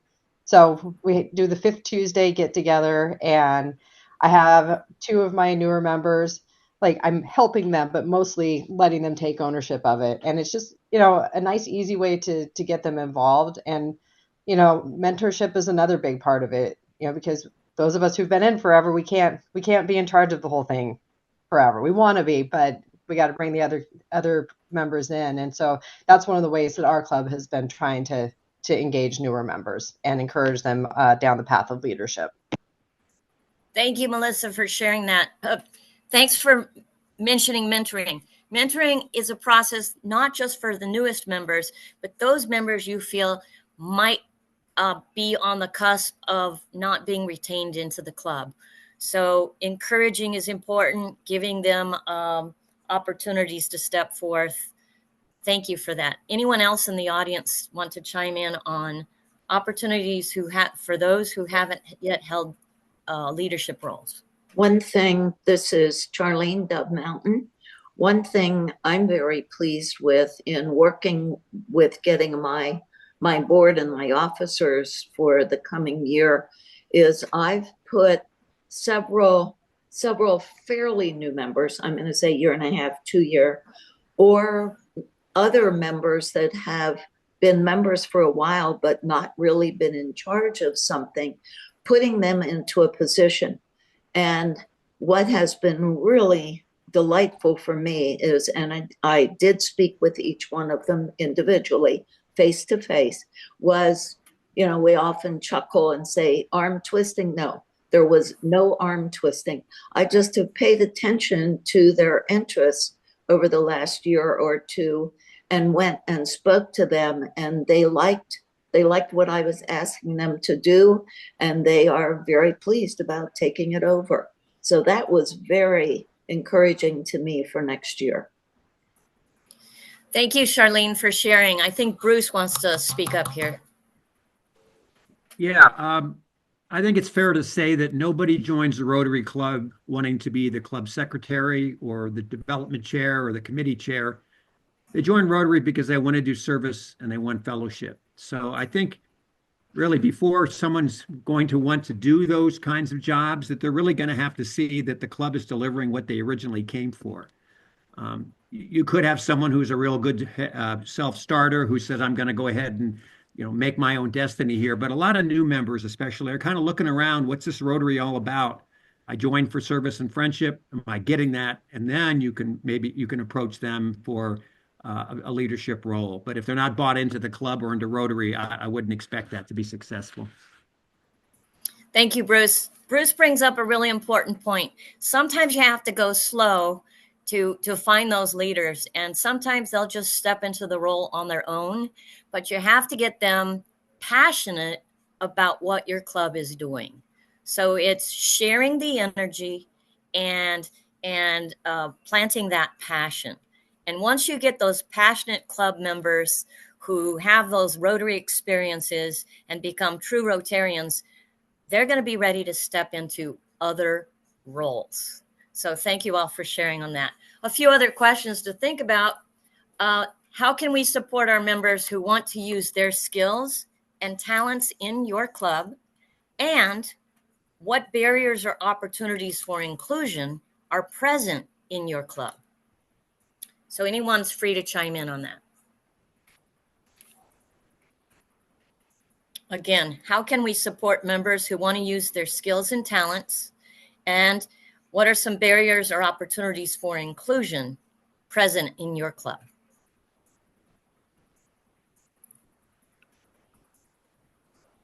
Miss Nancy. Go ahead, Nancy. I think one of the challenges that we have is that people who have been retired for a longer period of time don't have the computer and the skills to manage some of the things, or don't think that they do. And then the younger ones coming in, the opportunity is that they really, if they're recently retired, they know how to use a computer, they know how to, they know how to do Facebook better, they know how to post. And so there's kind of a line between recent retirees and people who have retired a longer period of time with their ability to use a computer.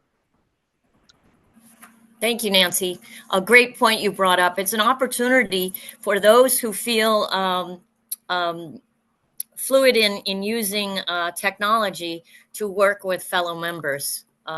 Great opportunity to buddy up, do some working meeting trainings, whatever it takes. I know I've had a little bit of a challenge with some of my members in trying to use DACDB or Ignite or even checking emails.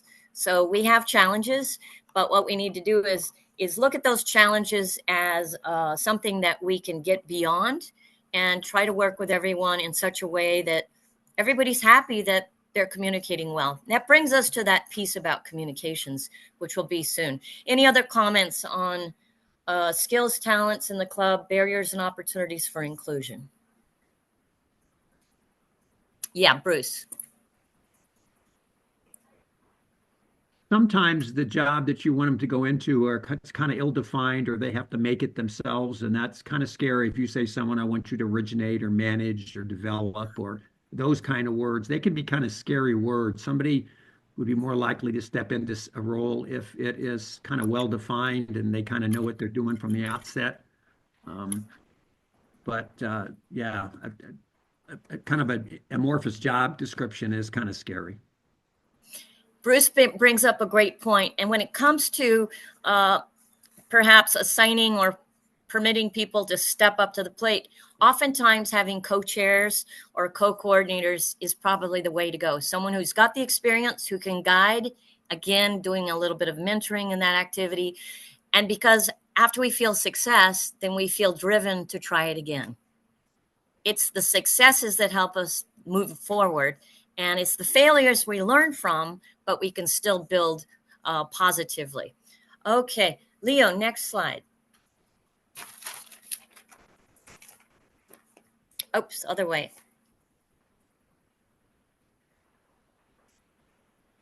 So Leo, I think we need the next slide, don't we? This one, yes. Community engagement. So on this one, I'm sure most of your clubs are doing this consistently, identifying needs, planning impactful projects, and something maybe we do not do enough of is collaborating with other clubs. We have coming up with D5500 in the Arizona Service Week for environmental focus. We have this Rito River project, a fantastic way to meet other Rotary Club members and to have those discussions while making an impactful difference on our environment. So do those outreach, and a couple of ideas you may want to think about is community engagement committees, perhaps doing some opportunities to develop leadership skills within your club, or again, making sure they know where the resources are found via D5500, and more importantly, via the my.rotary.org. Make sure you do a lot of networking and collaboration. Perhaps you may want to have somebody in your club who's assigned to assist in marketing that. Offering support to local charities. It sounds like most of the Rotary clubs are doing that. Make sure you brag and boast about the work you do. Raise awareness, like we did at Science City just recently, that Rotary clubs are out there doing service and impactful projects, both community-wide and globally. Seek member input. That is so very important. And of course, do some working meetings. Don't always do guest speakers or something else, but working meetings help you to get committee work done within your meeting times rather than outside of it. A lot of people who are in Rotary are very busy people. Leo, next slide.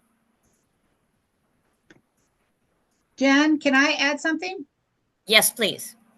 So I'm just curious, how many of you have visited other clubs? How many of you have gone to other clubs and visited those? I would encourage you to do that. I don't care if you do it across the street, across the district, across the world.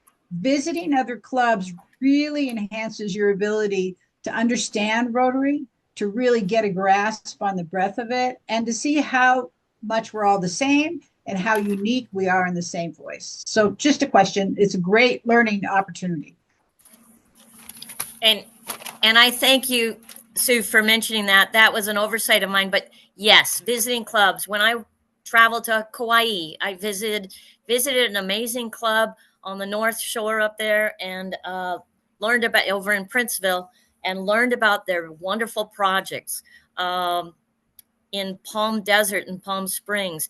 Anytime you have the opportunity, whether it's in our own city, our own county, our own state, go check it out. It's just an amazing thing. I do want to note too that every once in a while, when we've had an opportunity recently, D5500 and PDG, Hank Husking helped to arrange a trip to Rotary One Center. And it was an amazing, eye-opening experience in Evanston, Illinois. So whatever you can do to motivate any of your club members to do something outside the box, to meet other clubs, to attend clubs, to connect. Very important. Next slide. So possibilities for club enhancement.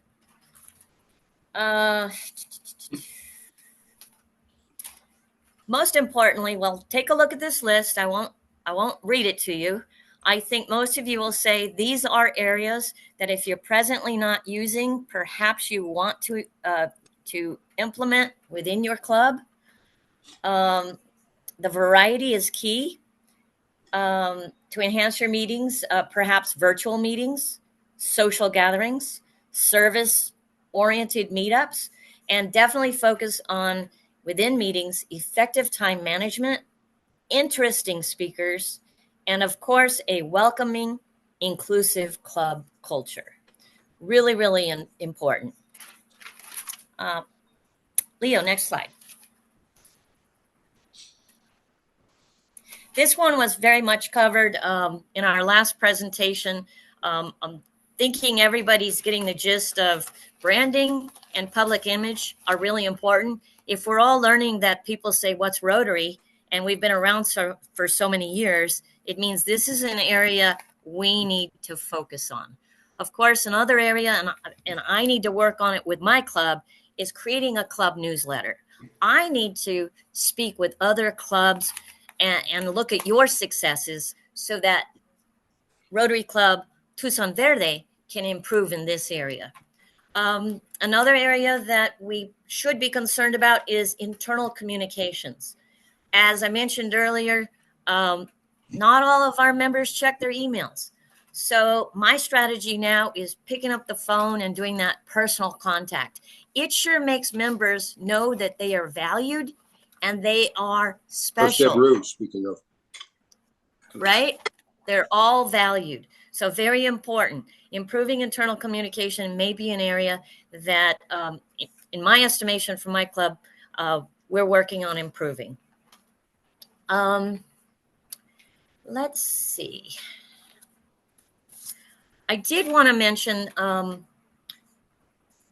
communications. We should, when we are getting out there, we should make it a media event. We should make sure we're involved in local events. We should always be ready to talk about Rotary. If not just your club, talk about Rotary in general. And of course, always invite.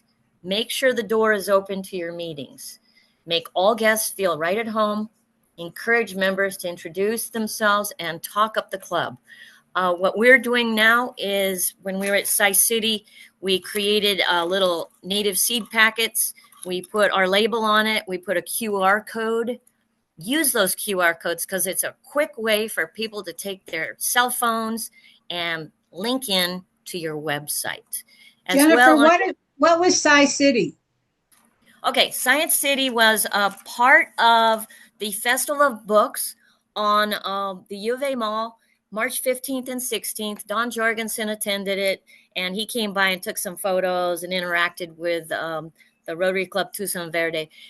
It was an opportunity to be out in the community and to be seen, because there were supposedly over 50,000 people that passed through the U of A Mall for the Festival of Books. So find those places to promote the name Rotary. And then from there, you can give them specifics about your club. And we had a sign-up sheet. We had over 40 people that stopped and said, yes, I want more information. And so our membership chair has sent out personalized emails just this week to bring them in. And so we're looking forward to promoting Rotary to others. Maybe not gaining members, and that's okay, but getting the word Rotary out there. Leo, next slide. So I'm not going to be talking much about fundraising because my Rotary Club's not in the fundraising business. I think presently we're in the friend-raising business. And we don't have any big fundraising events. We are hosting our second annual home and building tour that's supposed to be ecologically, environmentally friendly. And that's listed on our website. But I know a number of clubs in D5500 have some great success with events. Just make sure you continue to market and boast about all of the good things you're doing and how you're touching and benefiting the local community. Beyond that, I would say, remember always the word people of action, because that is really going to move people to understand what we really do. Next slide, please. So call to action and next steps. It's here that I want you as club leaders, you don't have to answer now, but think about what can you do today to make improvements or better something within your club. We all know it's important to set goals, but those goals should be collaboratively set with your club board and as well with input from your members. That is really important. Invite your members to participate in the discussions of club culture, what your goals are for the coming year, and perhaps goals for the next 2 to 3 years. There is a wonderful resource on Rotary.org. If you've not seen it yet, please visit. There'll be information on how to access that a little bit later. And it's a member satisfaction survey. We should be always checking the pulse and temperature of our members in regards to how they feel connected, how healthy they think their participation in the club is. And if we let that fall to the wayside, that's when we may be challenged with members kind of disappearing on us or becoming quiet. So keep them involved, engaged in some processes and perhaps individually as a club leader, contacting them and having that personal one-on-one and finding out what their needs are. So, of course, we all commit to strengthening Rotary, but how can we get all members involved in that aspect? So please think about that. Leo, next slide. So here are some resources to explore. And if you've not done it recently, please make sure you get into this, my.rotary.org. And it is here that you can go to the Learning Center. There are a couple tabs. The one at the very top of this webpage is called Knowledge Resources. You can pull that down, and from there you'll find some really good stuff. You'll find the Learning Center. You'll find the Branding Center. You'll find a whole slew of resources that will help you keep your club strong and engage your members in a more appropriate way if that's your goal. The resources can be used to gauge club status. The member satisfaction survey is found there. There's a great resource if you scroll all the way down in Rotary.org pages. There's something hidden on the bottom called webinars. Check that out because it's fascinating stuff. Perhaps you want to show a webinar to club members to excite them, to get them turned on about a new approach. The one thing we may want to also do is promote amongst our members opportunities to participate in both workshops, conferences, any of these things to expand their skills, networking, and ideas. My recommendation, and I'm trying it in my club, Member Spotlight. Once a month, we have a member who steps up and talks about something they're passionate about. Perhaps because we are environment focused, we have members who are talking about something they're doing within the environment area or something within their own profession or in an area of expertise. And it's fascinating to learn more about each member in this way. Do participants here have any other ideas on how you can engage members in other ways to build their leadership skills?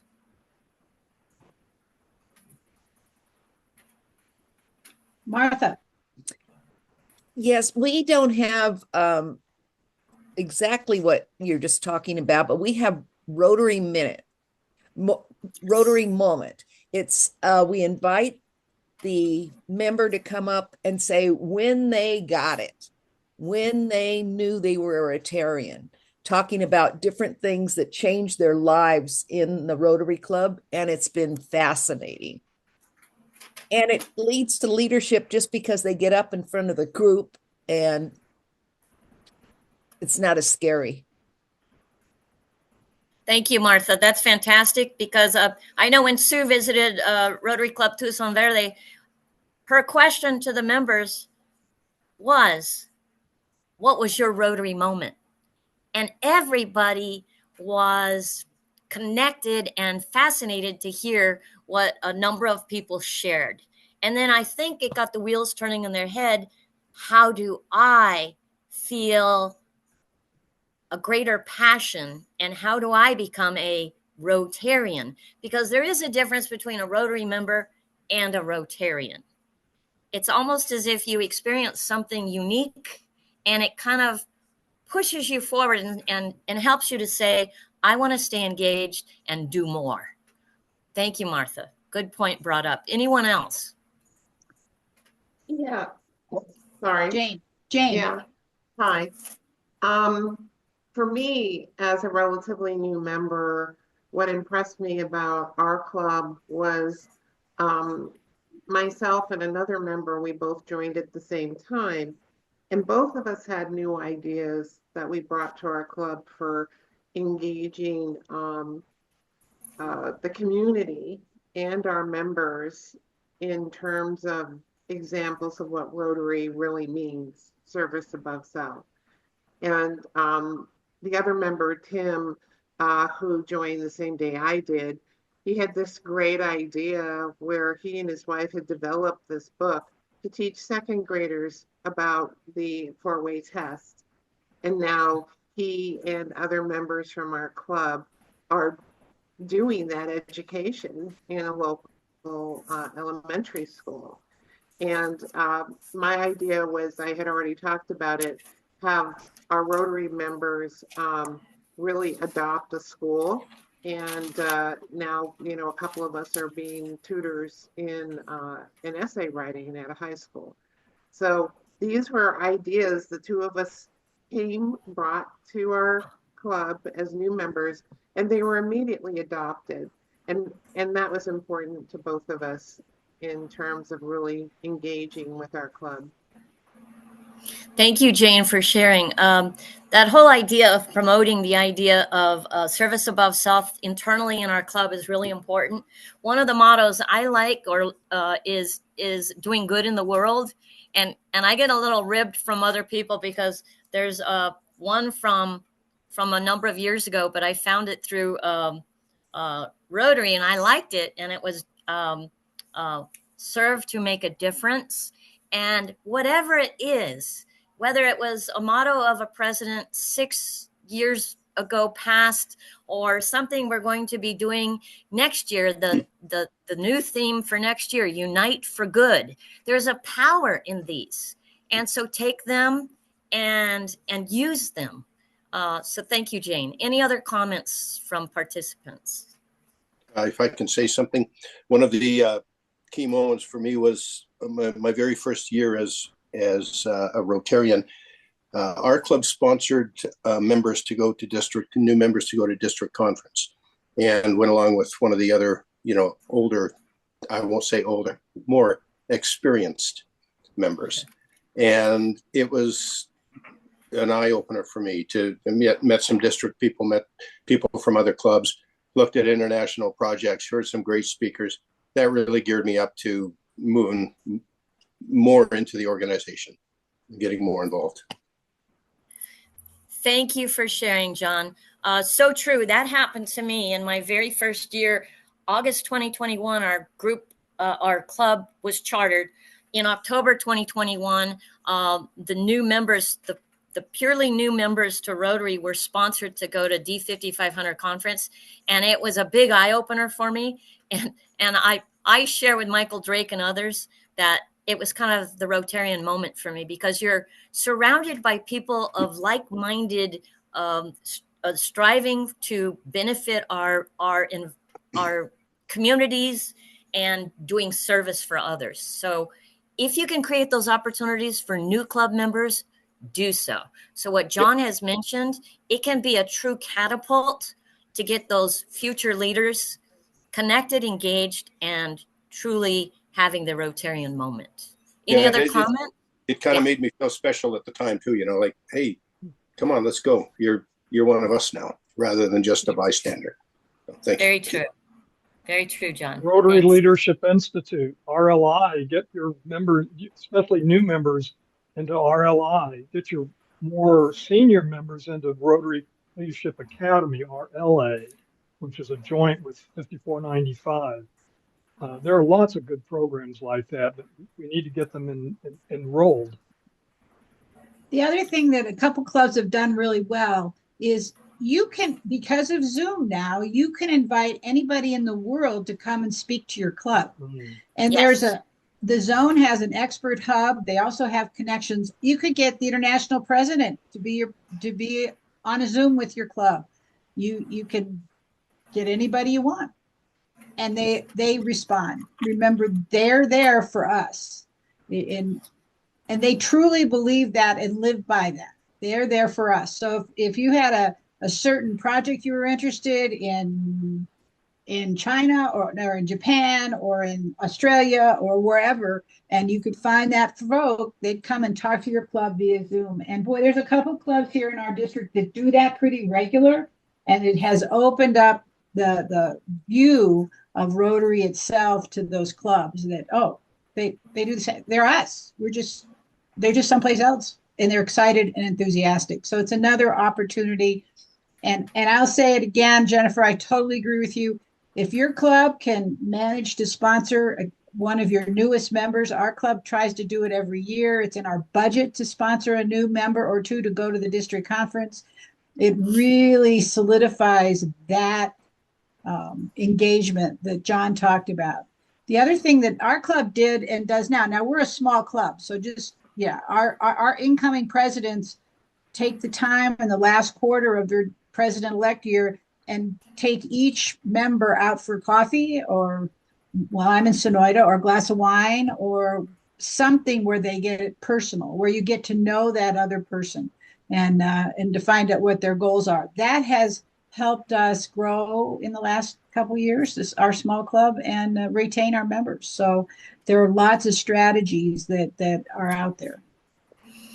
Okay, excellent remarks. I do want to mention, I, as a brand new member to Rotary, was approached to get involved in RILA and serve on a RILA board because my background is education and leadership. And I'm going to tell you, it helped me to connect in just another level in the youth leadership trainings. And it's just been a joy for me to do that. And USA Mexico conference, there was an invite to get up there. And so I did Prescott, and whatever it is, connect people. Once they are connected, it's as if they will stay connected. And you can only grow that member and other members into this foray of doing good. So do whatever you can. Before we move to the next slide, there's a great slide, and I did not include it in this show, but it's available through my.rotary.org, and it's titled, What Makes Up the Club Experience? And it has 5 areas, and it's based on a member satisfaction done by Rotary International.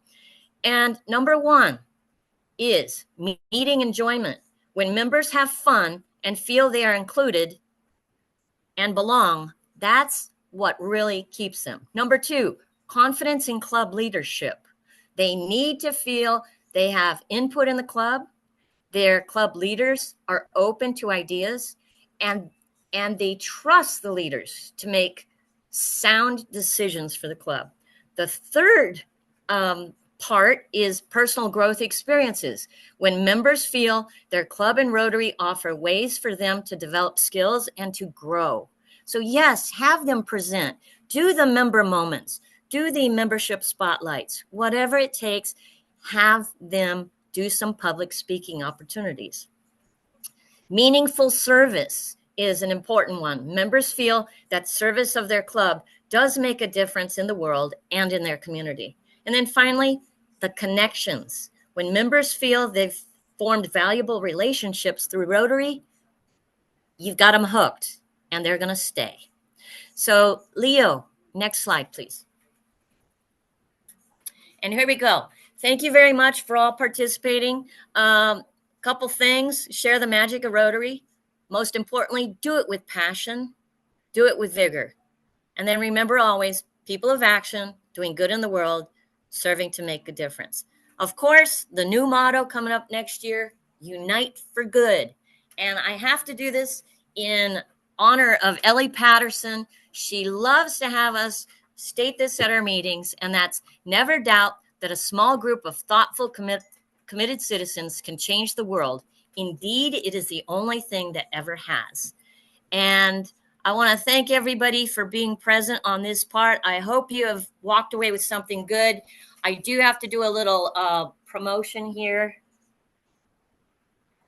Sue will recognize this. Okay, so very good. Thank you all. Thank you, Jennifer. Good job. Made my day.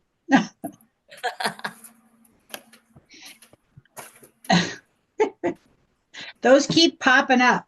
I had those at my pets last year, and I never know when they're going to pop up again. That's right. Bud took it to Mexico with us this year, and it popped up. So it's kind of fun. There's a picture of Lida in Istanbul with a smiling face. No, Yay! I haven't seen that, Lida. I need It's to going to get be that. in the Rotary in Action magazine. Yay! Well, this one's going to make it to Yuma. Okay. Yay. Well, thank you, Jen. Jennifer, you know, if you ever have the opportunity to go to Rila, Jennifer matches those young people with her level of energy, enthusiasm. I can't even begin to tell you what role she plays at Rila, but she is on that level that I lost long time ago, but she has it. So thanks, Jen. We appreciate your help and your enthusiasm, not only for your club, but the district and Rotary in general. So appreciate it. Got a couple minutes. We're coming down the pike. I'll give you 5 minutes to walk around, and then we're going to close it out. I'm going to bust through mine. A lot of stuff that's in mine has been covered, but we'll get through it because I'm going to answer a bunch of questions too. Because in traveling around to almost 50 of us in this district, some of the questions I've been asked, I think, are important that we all know these answers, or we should. And the other thing I really want to talk about is opportunities within the district. We have some incredible leadership opportunities, let alone the district governor job, which is the best job. Well, maybe AG is even better, but they're the two of the best jobs in the district to get to know people and to promote what we're doing. So let me buzz through this, and then we're gonna, Bruce, I'm gonna let you talk after that, and we'll close it down. So go ahead, Leo, next one. So I'm going to talk to you about some details about Rotary International that are consistent questions whenever I talk. Most of you are familiar with your club leadership roles, but if you're going to share this, or we're going to have this available to share, I'm going to talk about some district leadership opportunities. And I think Jennifer's done a good job about getting involved with leadership, but I'm going to add a little value to that, and then I'm going to answer some questions. So next one, Leo. I just like that picture. Next one. So the organization, I've been asked this probably at least at half the clubs I visit. The organization is one that is made up of 46,000 clubs. I got the numbers there. 10,000 Rotary clubs in the world, 1.4 members. That's a lot of Rotary clubs to visit, let me tell you. But that's how many clubs we have. There are 520 districts. So like we're 5,500, there's another 519 just like us across the world. It's hard to, some are larger, some are huge, some cover many countries. Just depends on where to 34 different zones. So there's not much hierarchy in Rotary. You have Rotary International, you have the zones, the districts, the clubs. And I can't tell you how many times I've been asked, what is a zone? So we're in a paired zone they call 26 and 27, which is most of it's all of the western part of the United States, and a little hunk of Canada, and a little hunk of Texas and Hawaii. So we're all one zone, and there are 30 districts in that paired zone group. So for those are what makes up what we're part of. There's a zone conference every year. This year it's in Albuquerque. It's in October. I think October has got enough stuff to keep us busy for a whole year, but it's in October. If you have any interest at all, it's on the level of an international convention, to be honest. It always has incredible speakers. You get to meet people from all 30 from our entire zone, and it's well attended. You have hundreds of people that go. Oh, there's probably 600 to 800 people that attend those on a consistent basis. Last year was in Spokane, so having it this year in Albuquerque is a gift because it's just down the road.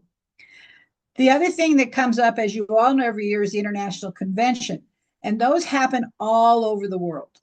And if you keep up with those are really, I think this is my 9th coming up in Calgary. It's kind of addictive because you run into people from all over the world and you get to know them, which is really the gift of Rotary, is those relationships. And a lot of my Rotary stories started out at the convention with somebody I just was sitting down for lunch with, and developed relationships with, because that's all Rotary is, as you all know. It's the relationships we have with each other and with the people we meet and the people we serve. I talk about relationships all the time. You guys all have incredible relationships within your club, within your communities, and that's what makes our hearts beat as a club, as a district. We really encourage people too to get engaged beyond their own club. And you've already heard me say that once, and I say that as often as I can. And Caitlin, you're having fun. Are you okay? My dog is acting ridiculous. I'm sorry. All right, I thought maybe something happened. Anyway, that's what you get with Zoom. You get to really see what people are doing. It's important that people understand the breadth of Rotary, but not get overwhelmed by it, because then all of a sudden you feel like you're insignificant. I am the only person, well, no, there's two of us in my club that have been anywhere beyond our club. Last year, for the first time, we had 4 people at the district conference. That was a record for my small club. There's only 2 of us that ever been international conventions. So how you get that energy flowing and how you get engaged, it's your challenge to get people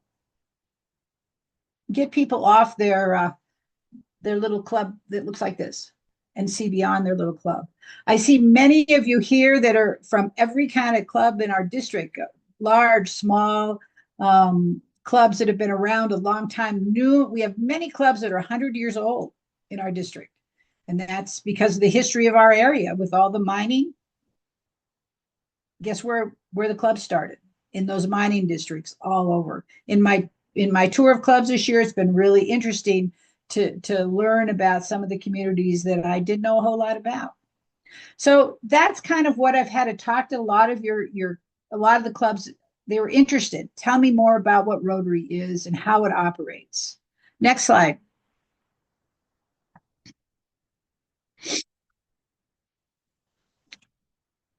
I like that picture too. Next one. So how many of you have been presidents of your club?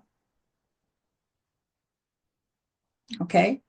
So you all know those people have been presidents and had the opportunity of taking that lead on and attending PETS and learning a lot about leadership and what that takes.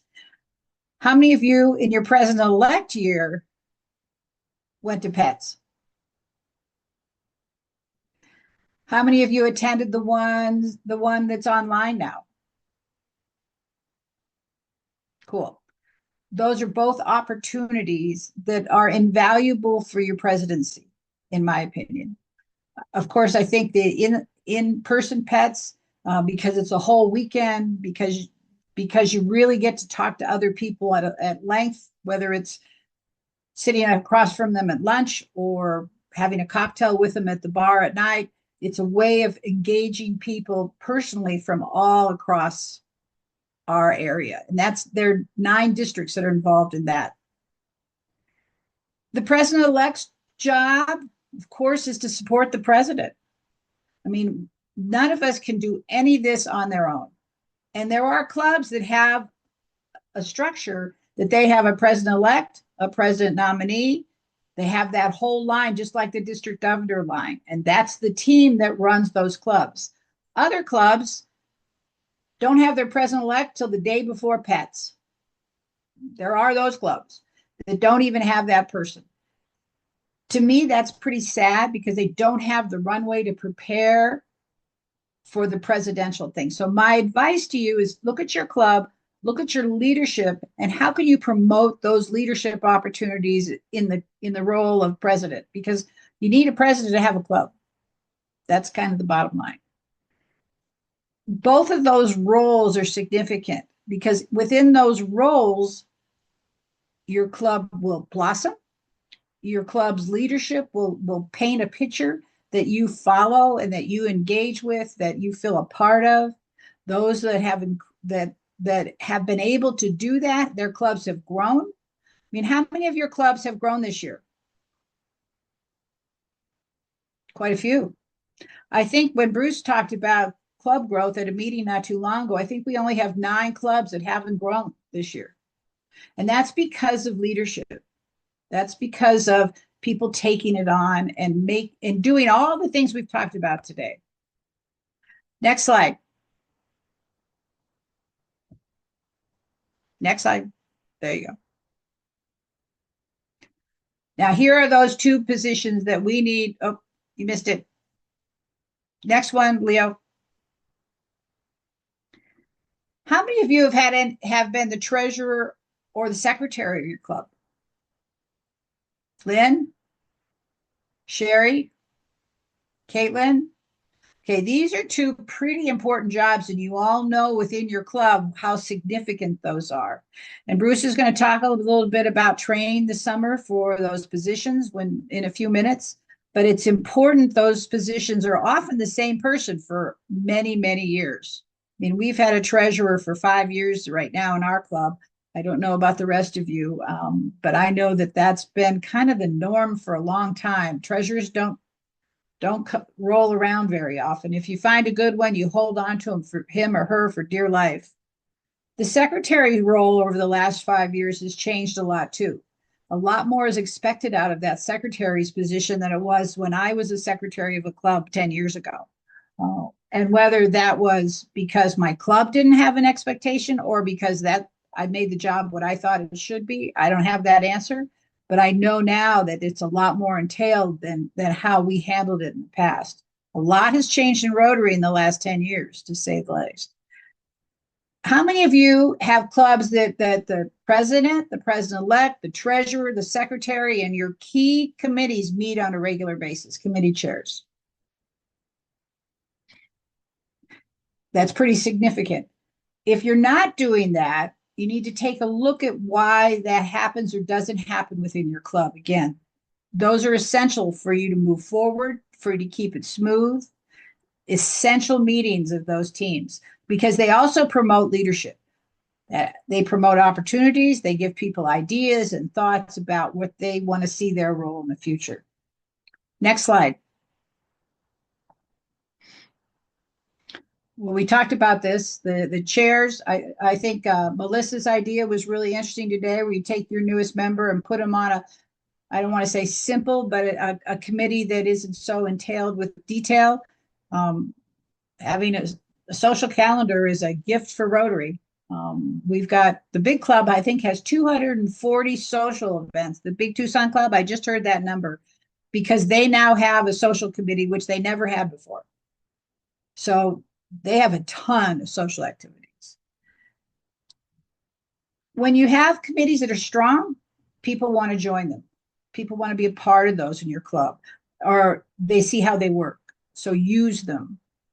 Then you can have your own committees. Again, Rotary, there's no Rotary police. Many of you heard me say that. If you want a committee on something that isn't something that you normally do or you won't put together, make it happen. Make it happen.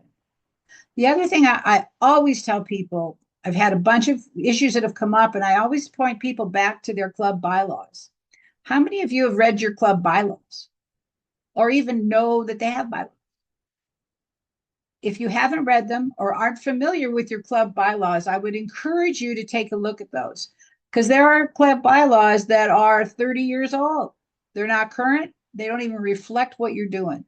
Take a look at those bylaws, because in any kind of leadership position, you want to know where your club should or shouldn't be, or what your club really needs to take a look at. We don't sing songs anymore in our club, which when they started 30 years ago, everybody sang.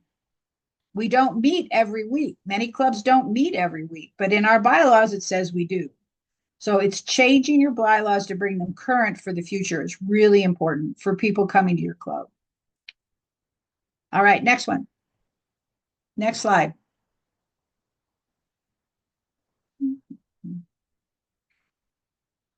Another favorite picture. I had fun with this.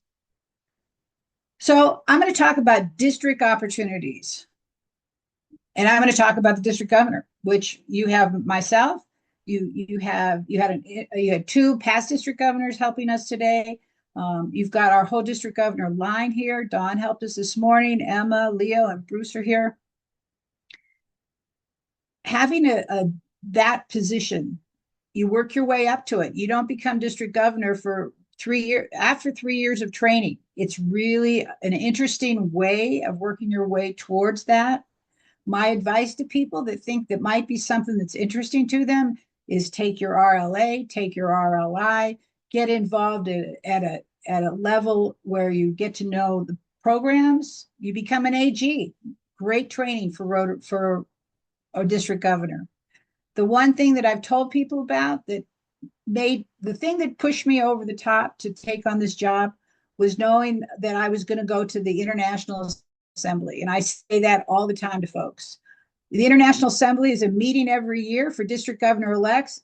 And if for every district governor elect in the world has to attend, or they can't be district governor.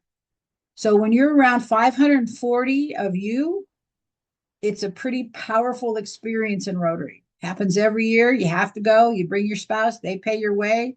And you have 5 days of getting to know the world better than you ever thought you would. The other responsibility you have is to understand the district. So there is governance in the district. There's a district operational manual. There's all kinds of stuff. And you've got to be familiar with those things. And it's not a lot, but boy, there are questions that come up. The district doesn't run the clubs. The clubs are independent. We have no say. The district has, the only thing we ask as a Rotarian is you have a president and you meet at least twice a month. And you're ethical and all those things. But those are the basic premises of what it means to be a Rotary Club. I've been called a lot. Can you fix this for us? Can you do that? Can you do this? And I have to say, I can't make those decisions for you. Your club has to make those decisions. So that's why it's important to understand that role. Leadership development's really important, but it's also a whole lot of fun. Okay, next slide. I want to give Bruce enough time. I talked about the AG. We have 13 AGs. They are I was an AG for almost 8 years. I still think of my Sierra Vista clubs as my Sierra Vista clubs after 8 years. I still show up at a meeting and it's like I'm a member of that club. I can't tell you how that opened my eyes to a world beyond my clubs, being an AG. So if you have the opportunity to be an AG, I know, John, you're coming into it. Many of you on this have been, or if you're interested, all you have to do is ask. It's worth your time. All right, next one. I'm busting through this. So district committees, there's a lot of committees in our district.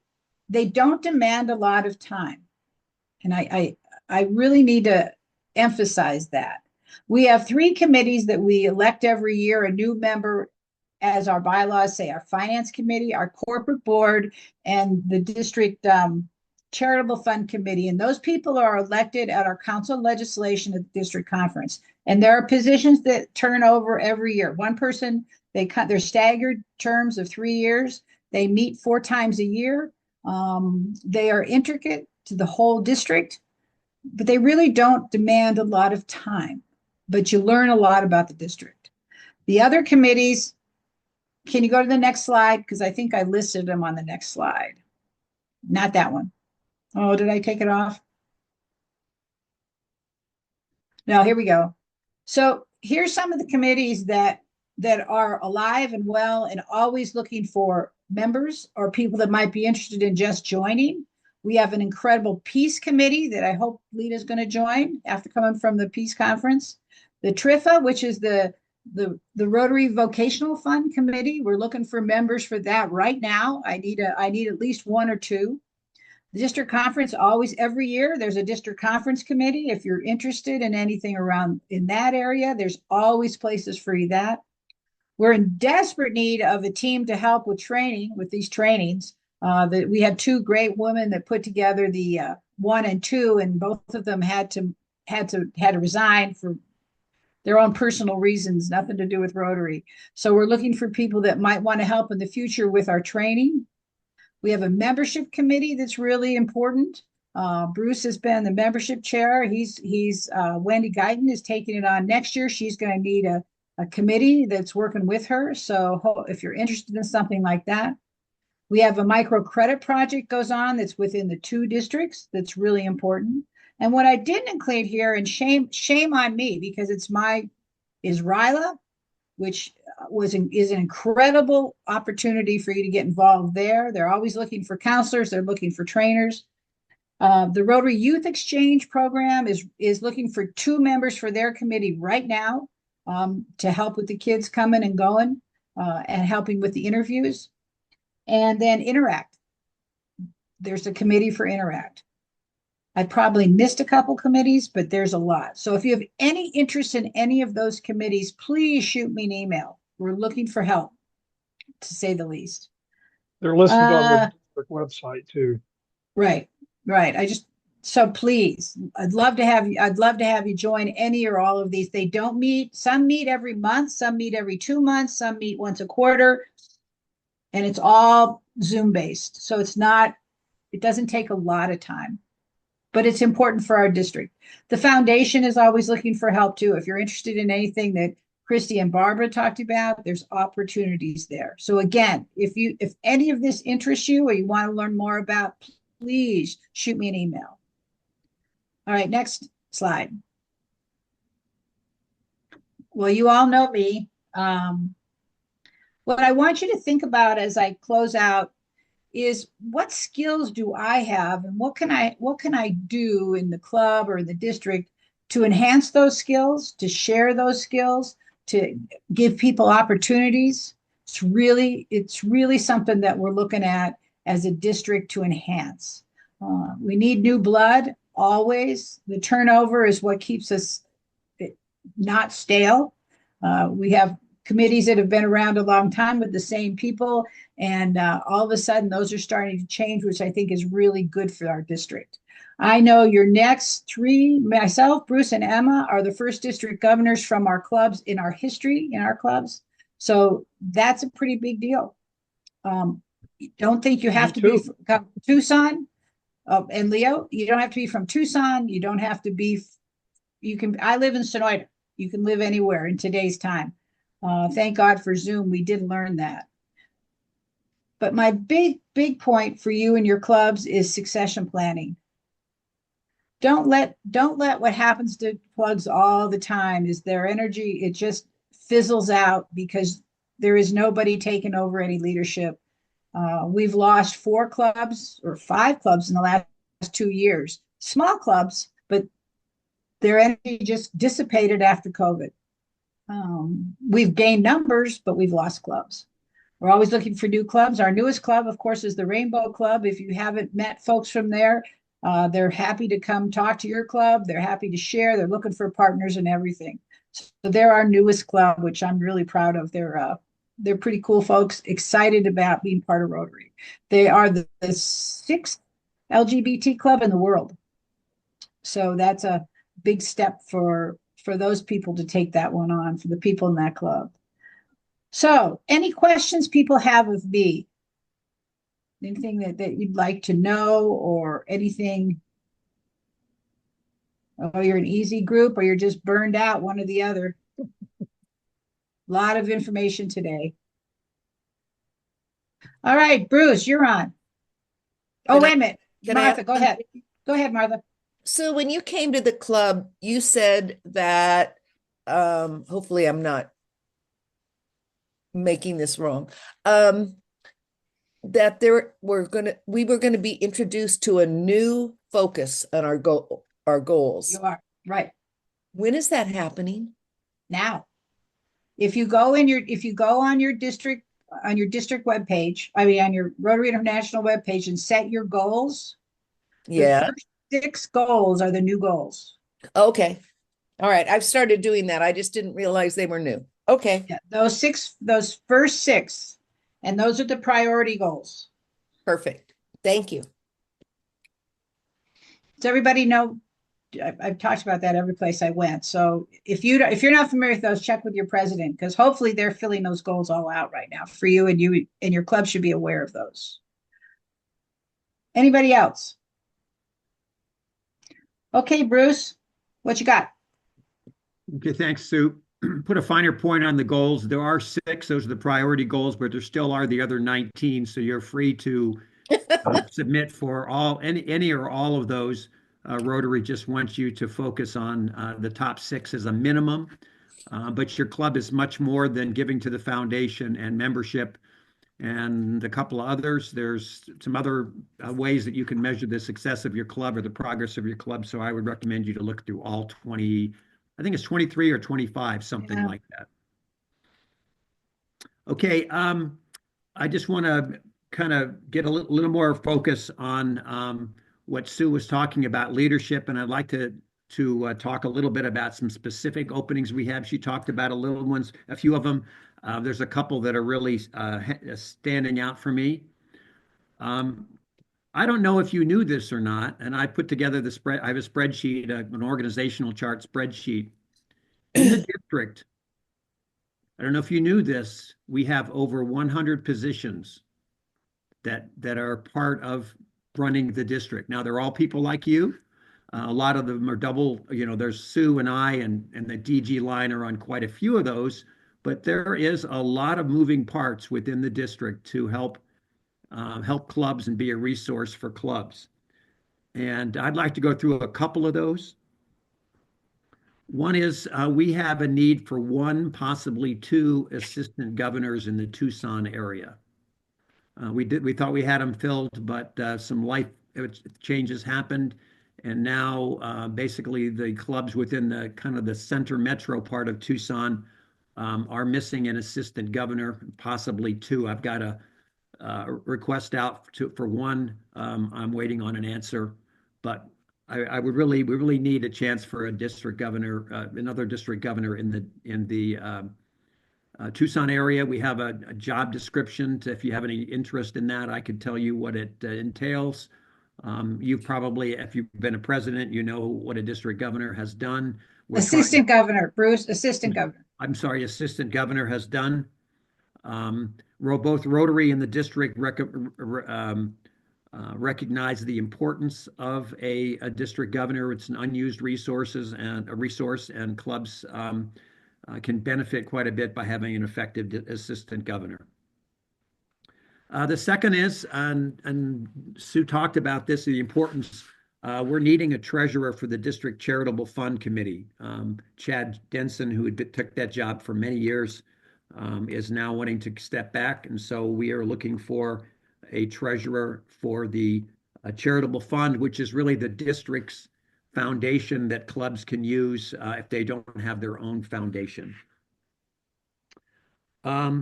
Sue talked about learning. The learning committee is needing to get restarted. We've had some people resign from that. The membership committee, I think Sue also talked about that. Right now, it'll be just a one-person show with Wendy Guyton, but regionally, we like to have kind of assistant membership chairs kind of within the general region of the Southern Arizona area, Yuma, Sierra Vista, Casa Grande, kind of a spread. And so we really would like to have someone to help Wendy out in the membership committee. Last thing I'd like to talk about, I think that's it. We're going to be having regional officer training sessions. In the past, we've had them centrally located within the Tucson area or via Zoom. We're trying something different this year. We're moving the club officer trainings out to 4 areas within the district: Yuma, Florence, Pinal County, Tucson, and Sierra Vista. The first one will start in May 17th in Sierra Vista. More to come. It's already been an impact, but it's the chance for your club officers to get a kind of a standardized training. We're also going to have the grant management seminar offered.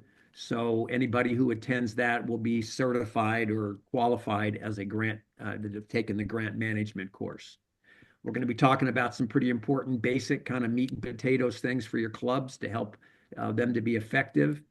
And we'd really like to have a full effort by clubs to come out. It's going to be on a Saturday. Breakfast and lunch will be served. It'll be about this length of time. And we're really hoping that it's a chance for club officers to get a chance to meet other members and within their region, and also have standardized training that's going to be pretty much the same across all the district. So, Bruce, what positions especially do you expect there? I was going through that, and pretty much we have a little bit of everything. I mean, we've got the president and AG, we've got the secretary treasurer, we have the membership and the foundation, membership and public information, public image. And we also have the foundation, but we're also going to talk about youth services. We're also going to talk about club governance.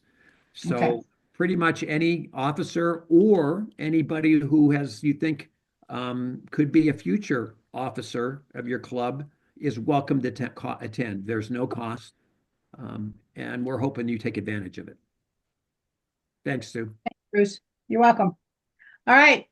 Thank you. Anybody have any last comments before we thank you all for attending. I had made a commitment last year that we'd get all 3 of these done this year. And so congratulations to all of you that were able to attend 1, 2, and 3. In the old days, it took you 3 years to do this. Each one was once a year, and it took a long time. So I want to thank you all. Any comments? And thank you so much for putting this on. I have been waiting since what does my book say? 2013. I have been waiting to take RLI 3. I am finally done with all 3 parts. I might give you flowers too, Melissa. Thanks, Sue. Yeah, Thanks, thank you for this. Just a question for Bruce. Do you have the dates for all of those trainings yet? Or is that? Yes, I do. Yes, I do. I just don't have, we're still working on locations. Let me just. Dates would be great. It'll be in the impact, right? It'll be in Bruce? the impact, but you've asked for it, so I will. Hold on. Also, all the slideshows will be sent out. I've got them. Yeah, all. we'll send this out. There'll be a recording of this training. There were 2 people that asked me to record it. The only thing that's not recorded is the breakouts. So anybody else? Will there be a training this offered in the fall when you're in Tubac? Bruce, Are you talking the training that I'm talking about, or what Sue has just done? No, the 1 and 2. RLI. RLI, you said. I'm sorry, the Institute. Will this be off? Will we be doing it again? Will this be offered these sessions be offered in Tubac? Some of them will, just like last year at the district. 1 and 2. 1 and 2. 1 and 2, or something similar. We will be offering some RLite, kind of a RLA kind of a. So yes, Nancy.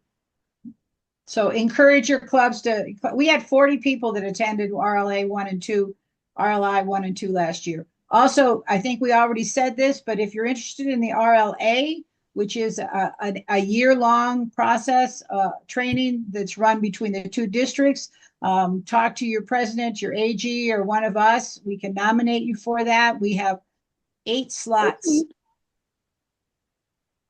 each district. So that's pretty cool. That's once a month Zoom for a year. It's really good. All right. I'm going to shut it down. Thanks, everybody. We appreciate your time. Thank you. Thank you. Bye, everybody. Bye. Thank you.